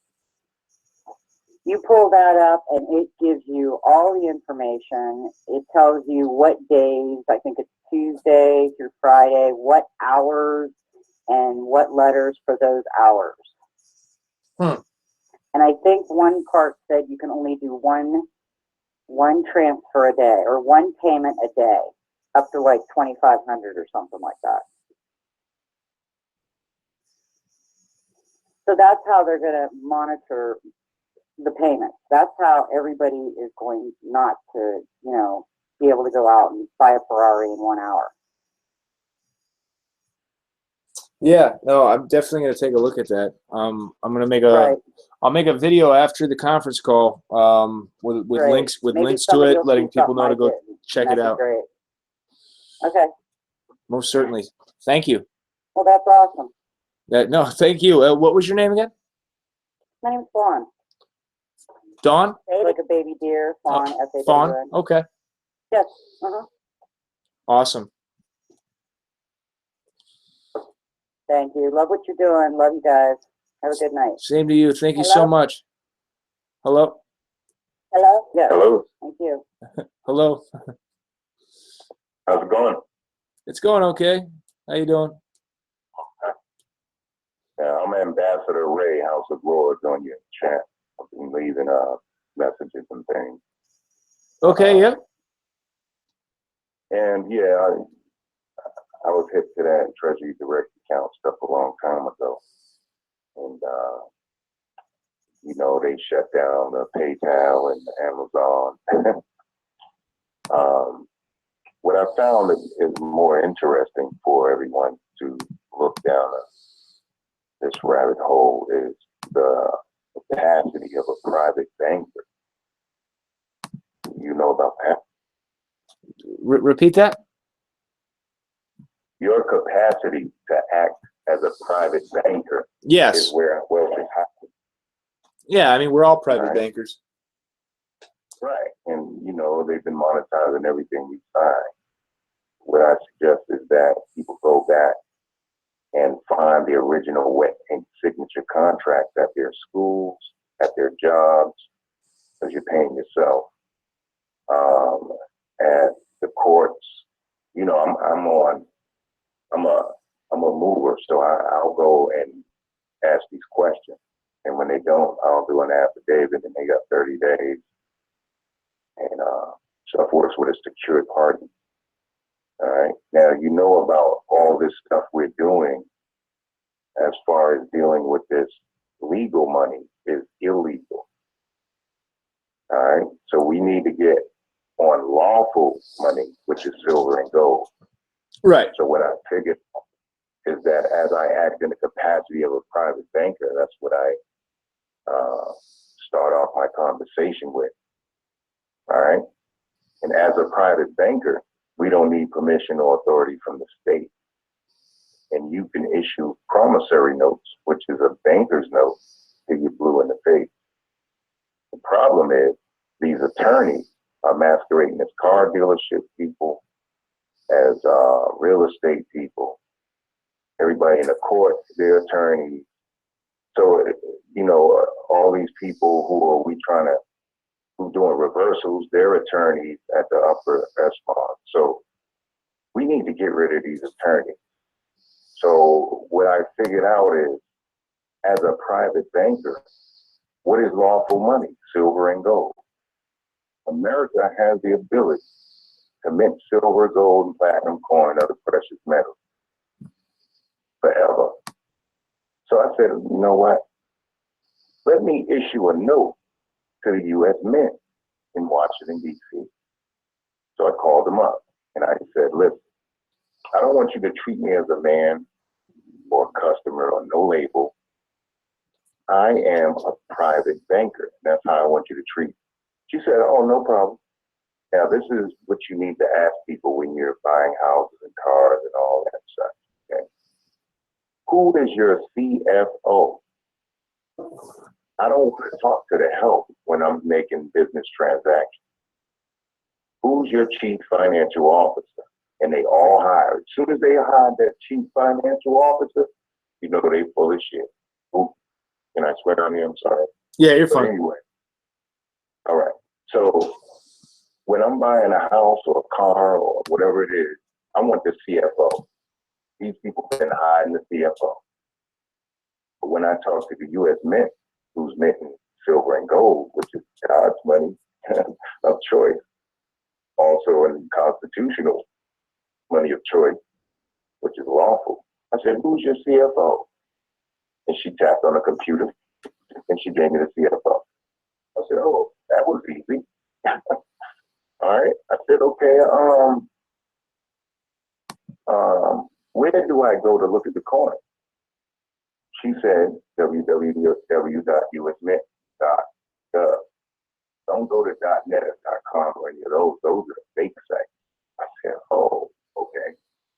I was like, okay, who's your legal document receiving on? She said, 1202 Elm Street, blah, blah, blah. She tapped. I wrote it out. And then I said, okay, do I need a bank? How do you send that to me? Do you go through the bank? She said, oh no, we send it right to you. So instead of dealing with stuff that's illegal, I figured to be in my capacity as a private banker, because I need no authority from the state. And since we, the American people, are the only ones who have authority to create money, no government can do it, no government sanctioned corporation can do it, no institutions can do it, no other banks can do it, only us. That's on this call. People like us everywhere in the United States, maybe abroad. We are the only ones that create money. So we own everything. All right. So any other discussion to me is null and void. We own it all. All right. So get into private banker. You can issue promissory notes intended to circulate as money, and nobody can tell you anything. Are you still there? Yeah, I'm right here. Yeah. I'll just go back there. I'm gonna read one thing to you, and then I know you got other callers. Bank loan contract or lender promissory note require legal money, which is fiat. Lawful money is silver and gold. Yeah. So require legal money that is not true money, such as bank checks, cash, check, money orders, attorney check, bank transfer, wire transfer, Federal Reserve promissory note dollars, cashier check, certified checks from a bank, an attorney, or escrow company are illegal per Title 31 United States Code, Section 5118E2, 31 United States Code A, Section 4630, and Public Law 97-258, September 13, 1982, period. So it's stuff all these people who are blocking us from driving the hot cars or having property and all that are attorneys. And they're blocking our success when we're the creators of the money. Right. So I suggest go to these car dealerships, go to the mortgage people, go wherever you gotta go, your schools, your stores, your jobs, when you sign applications, everything you sign, you created money. So we are the creators of the money, therefore we're the creditors in the transaction. All right. So why do I have a credit score when I'm the creditor? So I called up the bureaus and I said, listen, what's the highest score someone can have credit score? They said 850. I said, okay, reset my mother account to 850. He's like, what? You got all of this on you? I said, let's talk about that. I got mine in front of me. Do you see this one? Yeah. I said, I don't have a contract with these people. So you hunt down a wet ink original contract that paid for the whole service. And if they don't got it, I need them wiped off that credit score. Since I can't get rid of the credit score, not yet, to the collapse. All right. All of each one of these credit people. And if these people don't have the wet ink original, hunt them down. And then write an affidavit, real short, 2-3 questions. Get it notarized, 2 witnesses, give them 30 days. They don't get it by 30 days, you write a letter of default and dishonor. That's 14 days. They don't get it by then, you do a final notice. All right, they got 7 days. And then they don't do that, you write your bill up. Actually, your affidavit should have clauses in there with money figures. All right? Yeah. And when that happens, you get the front, the one you talk to on the phone, you got to start taking them down to get to the top. You feel me? So everyone I talk to, even child services, talking about how old 9, in the 90,000s of dollars. I'm like, okay, whatever. Do you have will? And can you show me the registered document number? Do you have my executor letter? Do you have that?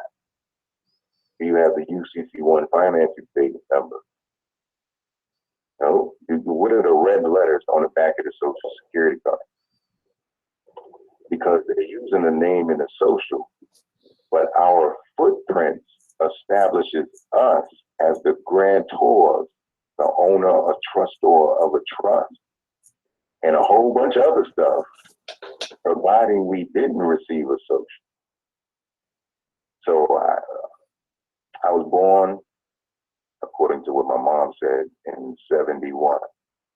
The social was issued in 77. All right? Yeah. So I was pretty young then. So I'm going to read the IRS manual. It's 2 lines.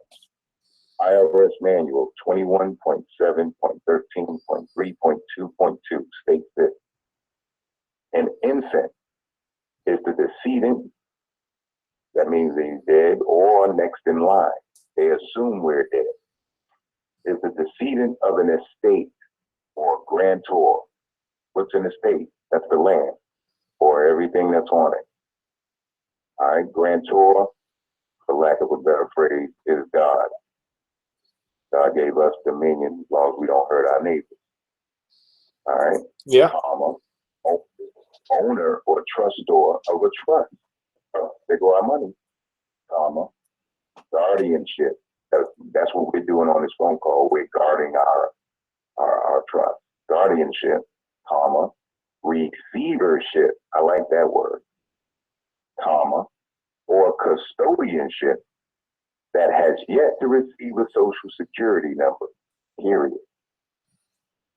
So you mean I'm the grantor, the next in line of an estate, the owner and trustor of a trust, guardianship, receivership, and custodianship, provided that I didn't receive a social security number?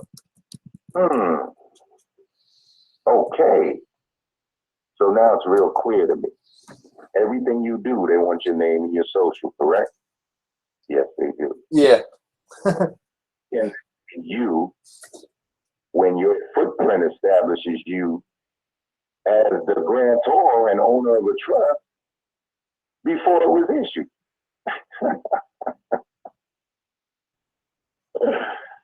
Oh man, that's crazy. So anybody using the name in the social, man, I just totally demolish them. Get into private banker, all right? And don't let them call you an individual at no time. Yeah, no, definitely not. What was your name again? My name's Ambassador Ray. Ambassador My Ray. real name is Yeah, everybody was, they missed that in the beginning, so I wanted to make sure everybody was asking in the comments. So, Absolutely. thank you. Awesome knowledge dropped. Hey, Ambassador Ray. I heard somewhere that when you start signing these contracts, like for loans or whatever, that if you put agent behind it, that'll stop them from using our names, you know, from doing whatever transactions they're doing behind our backs. Is that true? Negative. Here's what, real short, okay? Say you just got a nice crispy job and you got your first crispy check. You crack open the check. Who signed it? Well, I did it. Oh yeah, whoever's of the company. But it's robo-signed, that means nobody signed it. So you take the check to the window and you got your nice ID and it matches the information on the check and you hand them both of them. She's going to tell you to sign the check. Am I correct? Yes. What if you never signed it? Oh, I guess it won't get cashed. I've never done that. Follow me, private bankers and creators of the money. Follow me here. So I can pretty much wipe my ass with that check. And if I sign it, That's when it has the value. It's all about the signature. Yeah, on the spot.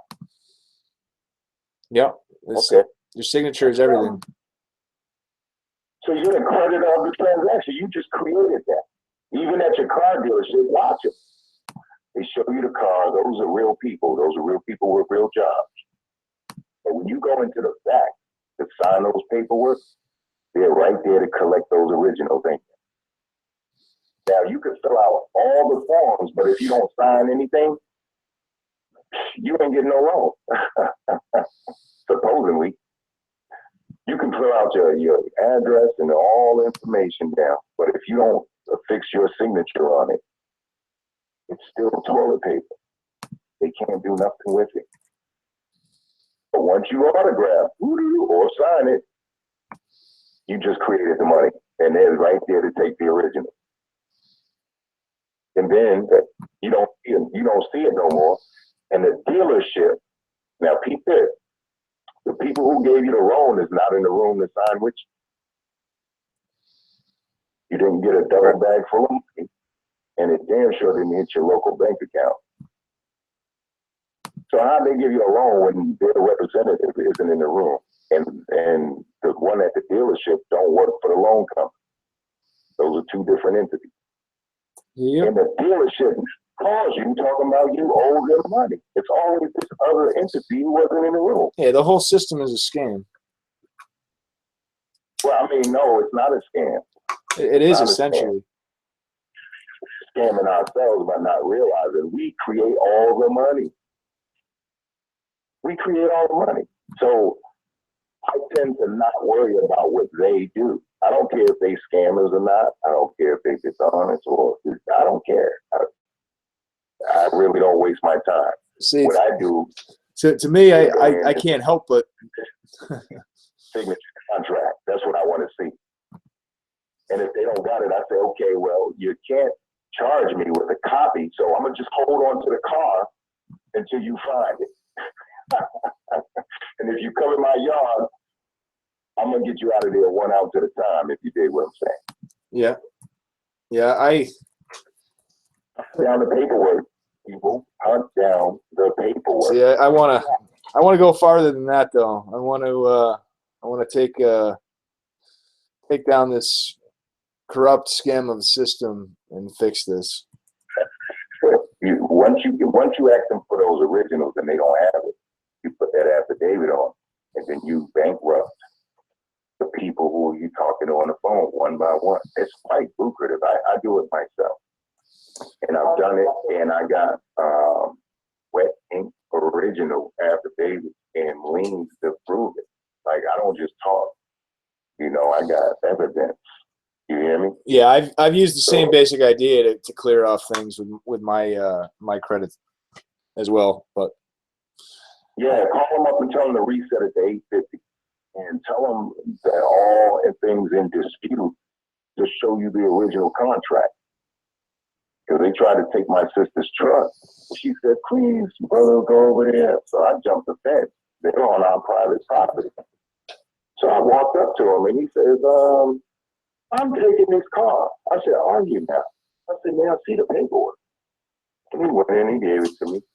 I said, "Sir, you see these boxes around, all the words here, these boxes?" I said, "Anything in a box, according to your jury box law, is fraudulent, sir. And where is the original?" "Well, I said, "Don't you know copies are inadmissible in any court of law?" He's like, "Well, we're not going to court." I said, "We just might." I said, "Is that your family in the car?" He said, "Yeah." I said, let me just get this right. You're on private property. You got a fraudulent document trying to repossess, or supposedly. You got your family in the car, and it's a nice night, and we're all armed out here. I said, "How do you think that's going to go down for you?" He says, "I can't have it." I said, "Man, just get in your truck and go." And he got in his truck and he left. You see what I'm talking about? These people are trying to collect on copies. They can't do it. They can't do it. So you want to get them, put liens on them. Get the individual who you're on the phone with. Start with the operator. Then work up to the manager, get his first and last name, put a lien on him, send it right to the workplace. Notarize two witnesses, 2 or more witnesses. That's how I do it. Take your time. Don't worry about it. And you know, when it's all done, IRS it. Get the IRS to go get them. Yep. So they're the greatest collections agency on the planet. I love the IRS.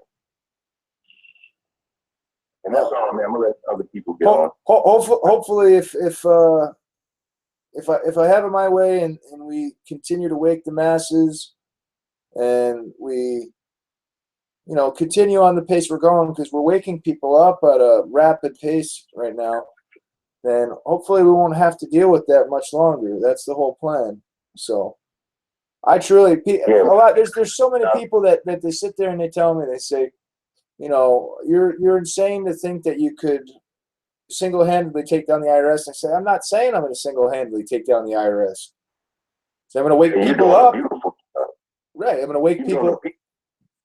Wake them up. Yeah. And they are waking. You feel me?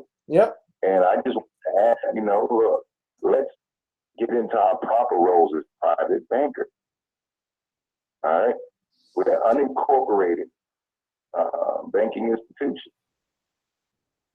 All right. A private bank is a financial institution, unincorporated banking institution, and financial agency. And we need no permission from the state. Those are individual bankers under statutory rules who need permission from the state, but we need no such permission. I mean, that's perfect for people. Like, we don't need, we got to follow the banking rules. So I issue promissory notes. I'll print it out at my library or at the house. All right. I'll go down to my local police station and I'll walk in and have the police notary notarize and witness my signature. Once she noted and once she does that, I created whatever I wrote on there. All right. So I did one for $10,490. And within the writing, they'll get like $500 on every 7th of the month that goes to the people I'm paying. But the CFO, the Chief Financial Officer, that's why he's the Chief Financial Officer, are the ones who execute on the private side. But if you ask any dealership who's your CFO, they play a lot of games. And then when you try to Google the CFO, you can't find them. But I found them chilling on LinkedIn. Why are y'all on LinkedIn chilling? They go, oh, we need your credit score and you can't drive off the lot if you ain't got insurance, and get out of here. I'm not in commerce. Don't ever speak and try to get my information when I'm not in commerce. You speak in all commercial. Now, who's your CFO? That's how you know you got it. I don't deal with health, ma'am, when I'm dealing with finance. I want your CFO, period. And they hide it, even in the real estate market. Oh, we don't. These are all attorneys. You get rid of the bar members and everybody here be just fine. Those are ones blocking us. How hard I gotta be to drive a Maserati? You know what I'm saying? Yeah. I'm almost 26. How old are you, Mike? I'm 30. How old you gotta be? I know you ain't driving Maserati, but I don't know that. But I'm assuming you don't have one parked in your yard. Who, me? No. Yeah. No. Mike, that's cool. Come on, man. Hey, I'm happy, dude. I'm happy with what I have. My principle is the wrongs that are done. Like, I'm not a very materialistic person. I've got my nice toys. I've got my nice electronics. I've got, you know, my 60-inch 4K TV and my laptop, and my thing is having what my family needs. As long as they got what they want, I'm good. I don't really need much, man. I'm not saying it because it's a money thing. What I'm saying is we create it, so we own everything. Yeah, no, I get what you're saying. I'm just a simple kind of guy, personally, though. That's beautiful, and I love that you're a simple type of guy, because that's what I am. I know that I don't need nothing, so I gain the world. That's right. So I put in, the United States of Men, I put in a promissory note, and it's just being forwarded to the CFO, okay? And it's a beautiful thing. I'm very happy about that, because they're dealing in silver and gold. They gave me notices. So when we chasing legal money and not chasing the lawful money, we're going to run into all kind of resistance. Pretty much guarantee you that. So I said, wait a minute, why don't I go where the Constitution says lawful money is, in our Bibles or wherever religious text, silver and gold is, it's money, lawful money, period. All right? So that's the U.S. Mint, and they got the unlimited ability to mint coins, and you got the unlimited ability as a private banker to issue promissory notes, which is a banker's note. Isn't that something? And they didn't hide the CFO at all. And she gave me all the information. Isn't that something? So just do your studying on that. Private bankers. All right. Oh yeah. Well, we are all private bankers. I mean, every single one of us is private bankers. We just need to take the reins and. Silver and gold. That's it. Silver and gold. That's it. The people on the line. You can issue promissory notes. You got to get it notarized at your local police station. You can't get it notarized at another police station where you're not domiciled at. All right. Yep. Once you do that, you save the money, and you can only, I think, 60,000 is the most you can buy from the Mint. All right, at one time. So I did about 67,000, and I get about 9,600 or so every 7th of the month of my order coming to me for 6 months. I'll issue another one. Another 6 months, then I issue another one. You see what I'm talking about? Yeah, definitely. So hey, do me a favor. Shoot me an email. If you haven't, shoot me an email. That way I can keep in touch with you. Absolutely. Absolutely. All right, ladies and gentlemen. It's been fun. Thanks for taking my call. And happy banking. Yeah, definitely. Thank you, brother. I appreciate the I appreciate all that knowledge, brother. Definitely. All right, guys. If we got any other quick questions, we can try to do that. I'm hoping to end the conference call here shortly, so I can get to working on that that new information that came out and get that out. At least. Hey, Mike.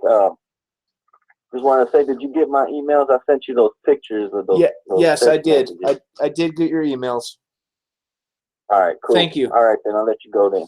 Thank you, brother. Thanks, man. Have a good night. All right, you too. Is there any other call? Hello? Hi, this is Lioness. Yes, Lioness. How are you? I'm good. I'm great. I don't want to take up too much, just a little bit.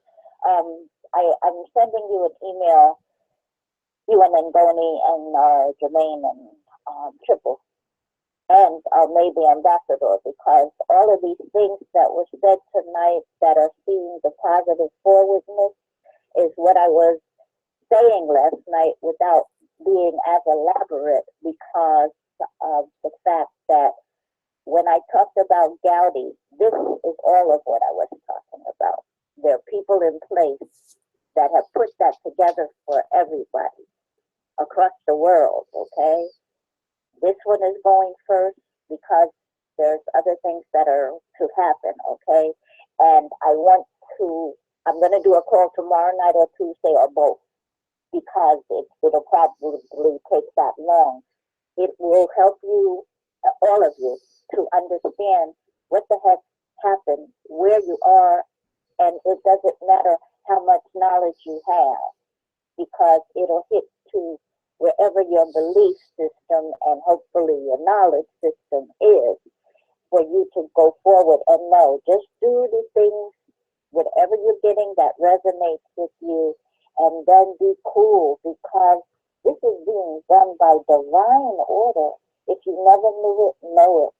It's not some game. The games are over. And the baby was born over the weekend, okay? The new Lion of Judah. And I'll explain that. So I may give you my information, because I have two new calling things, but I don't want for people to have to pay, because they're trying to charge now for people who use the cell phones, okay? What on where? I have one. Well, now I have two on the free conferencing.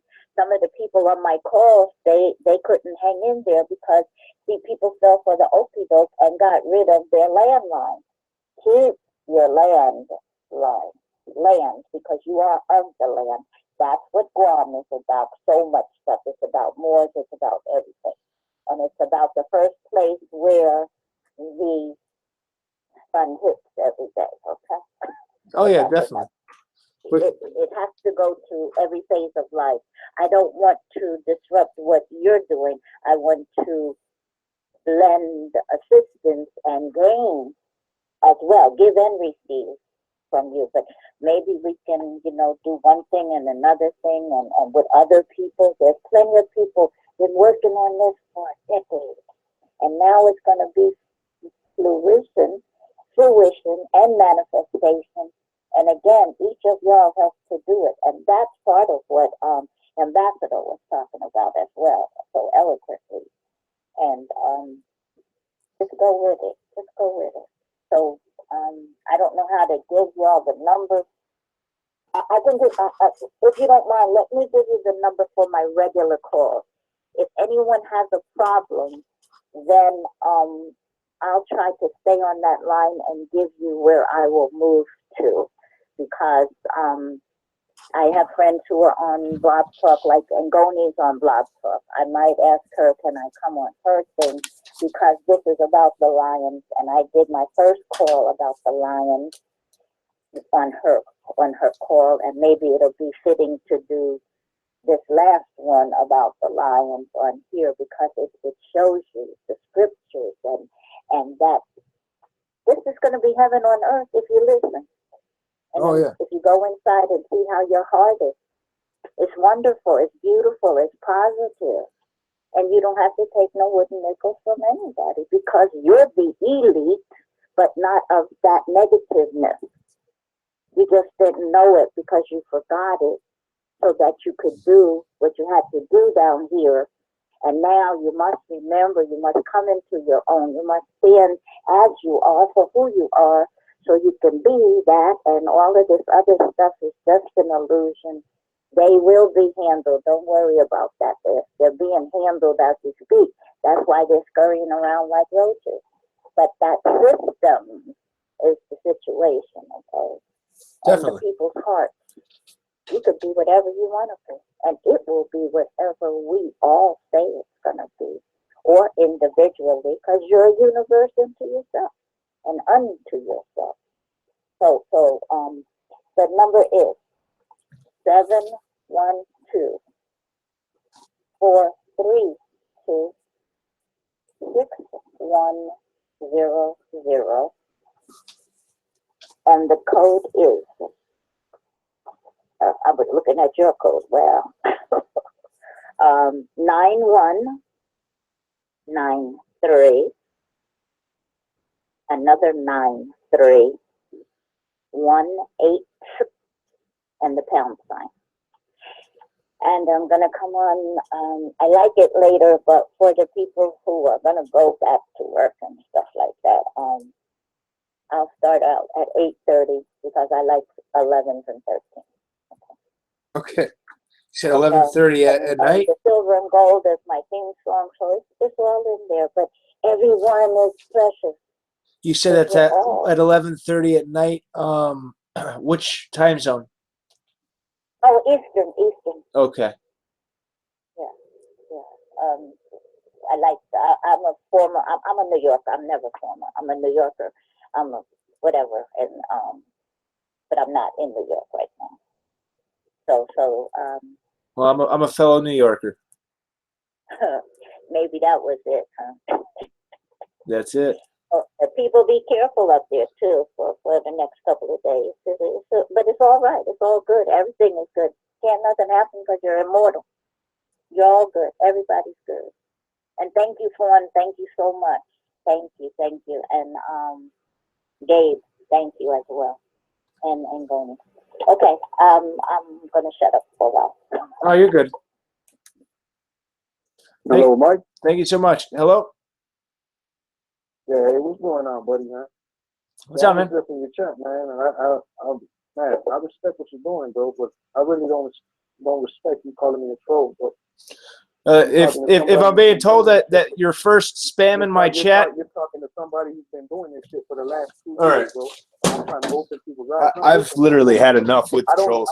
If you're spamming my chat, listen to me, okay? You were on a different account. You're spamming my chat, and then you're directing people to something where you're knocking Harvey Dent, and you're knocking the movement, and then you're lying about it. You're trying to trick people, clickbait people into going over there. Can I talk? Go ahead and talk, but you're not going to change my opinion because Gene was spamming my chat, and I'm guessing you're Gene. Your opinion, bro. I don't care. I don't do this shit for the likes, bro. I don't do this shit for money. I ain't out here asking nobody for money.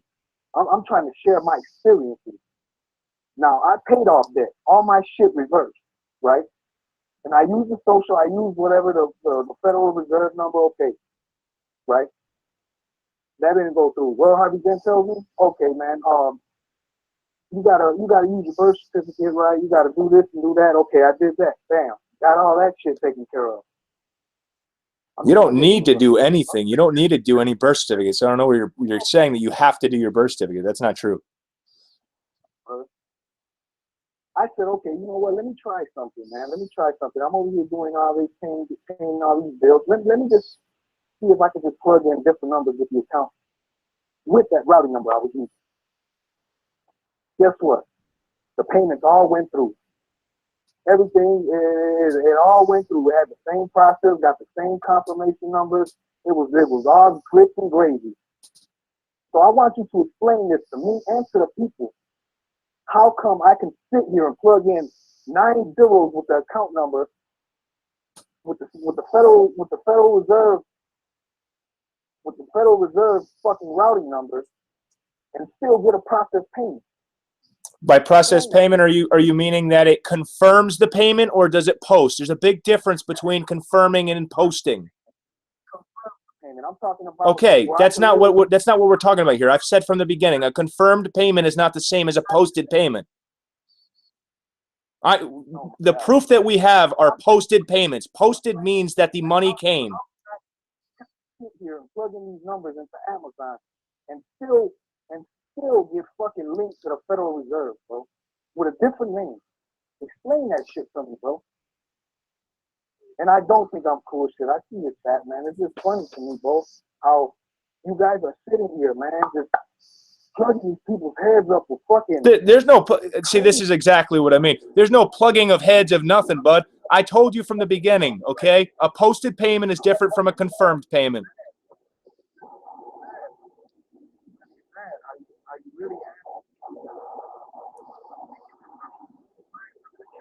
Mike. Yeah, I'm not dealing with this dude. Fuck him. Yes, may I say something, please? Because that's just like bogus and it's irrelevant to the whole movement and conversation. Because bottom line is, we all know that it's a hit move, it's an error, it's a trial, it's research, it's dedication, it's whatever. Now, if we didn't even know anything that was going on, you still have to pay these bills yourself. So if you can't pay them on your own, and you try to do this, do that, and it's not working, then whatever, deal with it, okay? We do have people, as well as myself, my name is Sparkles, that have had reversals, and I've had confirmation and posted cleared payments made. Exactly. That's the whole point. During my Federal Reserve Bank account, my routing number, and the only reason why I was paying reversals is because I had a bank balance from last year from a bank that I needed to clear. So if you have a bank or anything in my situation, no, I could not do no checks or anything. So what I did was use my Federal Reserve Bank routing, cleared that, called to the check, everything was cleared. I paid off my tickets. Still cleared today. I'm going on 3 weeks now. The first time it went on to 2 weeks. So And do I have success? Yes. But what I have also learned is when I was doing the trial and error dealing with Amazon, dealing with my Federal Reserve Bank, no, for me, it did not work for that because with the Federal Reserve, it is basically initiated for us for debt, not for purchases. So when it goes to, you talk about lesser banks or anything of that nature, which I have not done because I'm sitting back and waiting to do my proper paperwork and go on and do what I need to do to be a full secured party creditor. That's my decision. That's my choice on what I choose to do. Now, Mike, I enjoy you. I love listening to you. But when people get on the phone like this and they don't have no success, you can't blame the messenger. You can't blame somebody that's trying to help you and teach you because you wouldn't even know anything about this information in the first place. Research, read, study. That's it. So thank you. And hello, everyone. Yeah, you're telling him to research, read, and study? That's the message you're giving him? Yeah, exactly. Yes. I mean, to say because to say because he tried some different things and they took, but they didn't clear or post. I mean, that's just stupid. I mean, if the accounts did not exist, then I would not have received a PlayStation 4 through Amazon. Exactly, and I would not have gotten both of my bills paid. None of that. You know, they do exist. Now maybe he's not understanding the process. Yeah, I'm beyond even. My phone bill wasn't a process either. Right, I'm beyond the proof point. I mean, the proof. Right here, that's 3 people telling you straight up. You know. Yeah, there's a very phone bill got. I mean, I don't have no credit bills or nothing like that because I try to stay away from that stuff. But I just wanted to confirm and try it, and I did my phone bill, and I mean, it got posted, and yeah, it got reversed, but you know, I got the money right there to pay it. So it was all about research. I wanted to see if it'd go through, and if it wasn't real, then why did it go through? That's my thing, you know. Like, so I mean, that dude, I mean, you just gotta stop trying to live off of free stuff. You know, this is about research. This is about finding out what's going on, and you know, what works for you. Yeah, you know, what's going on here, and what kind of scams they trying to pull on us. That's what this is all about. Yeah, exactly. I mean, the bottom line is this: if there's a big difference, and I've been saying this from the beginning. I know that this hasn't really been clarified a lot of other places. But there's a huge difference between a confirmation and when it in a posting. When it says it post, that means that the process actually cleared and went through. It's done. The payment is there. So a confirmation that then just cancels out, that is not the same thing as a posted payment that the money has posted to the account. People need to realize that. Trying to discredit it by saying that the confirmation and that it's just stupid. I'm not even giving my time or energy to that crap anymore. Amen. You want to keep being a sheep, you want to keep being a slave, go ahead and enjoy it, okay? I'm not. I'm standing up. I'm fighting back. And I know that there's a lot of people that are doing the same thing that I am. So anybody that's not looking for that, then you can go on. I know that Bleeding Edge Digital is looking for friends over there on his channel. I'm sure he'd love to have you. You guys can flock together. I also wanted to say, you know, he said he was insulted by getting called a troll. I'm kind of insulted by being called a person who just follows blindly other people. It goes both ways, buddy. You know, right? To say that, man, people all these people listening. I mean, this guy here, Mike, and Harvey Dent, they just bringing the information to you, you know, and I don't know how many times this has got to be told to you. These are just people bringing the information to you. You know, you gotta do what you gotta do on your end, and if you're just trying to pay your bills and pay your debts off, I mean, I feel for you. You know, money's tight, but You're doing it at your own risk. You know, you're doing it at your own consent, not theirs. They ain't telling you to do it. And they tell you don't. You know, you're doing it at your own consent in their videos. I've heard it. So, you know, I've told every single person, don't take anybody's word on face value. Verify all the facts for yourself. It doesn't matter if it's Harvey, if it's Heather, or if it's crypto, or if it's me. Do not just listen to me on my word alone. Verify the facts for yourself. That's the whole point of what I'm doing here. Is I want to empower people to know that they can do things themselves. They can be able to verify these facts. They can be able to stand up and make the changes that they want in their life. They can get their voices heard. They can learn how to do different things that they're very capable. And that's what this is about, is empowering people. And the bottom line, dude, yeah, I called you a troll, and I'm going to call you a troll again, because anybody that goes into somebody's live stream and then spam posts, check this out, a million damn times, okay, and claims that it's something totally opposite from what it really is, and then switches accounts and comes in and does the same thing, that's a damn troll, all right? You're a troll. You are a troll. Sorry if you don't like it. I call it how I see it. I'm straight shooter. It is what it is, man. Great work. All right. Anybody else have any questions, or are we good? Much love, North Carolina. What's that? Much love from North Carolina. There we go. Yeah, I'm gonna go get working on that information that we were provided. So, if you guys like what I'm doing, give me a thumbs up. If you haven't already subscribed, do so now, as we're just getting started here with this movement. And most importantly, share. Get this information out. Leave me your thoughts in the comments below. And much love to you guys. God bless you. Absolutely. Great job. Thank you for all the support, guys.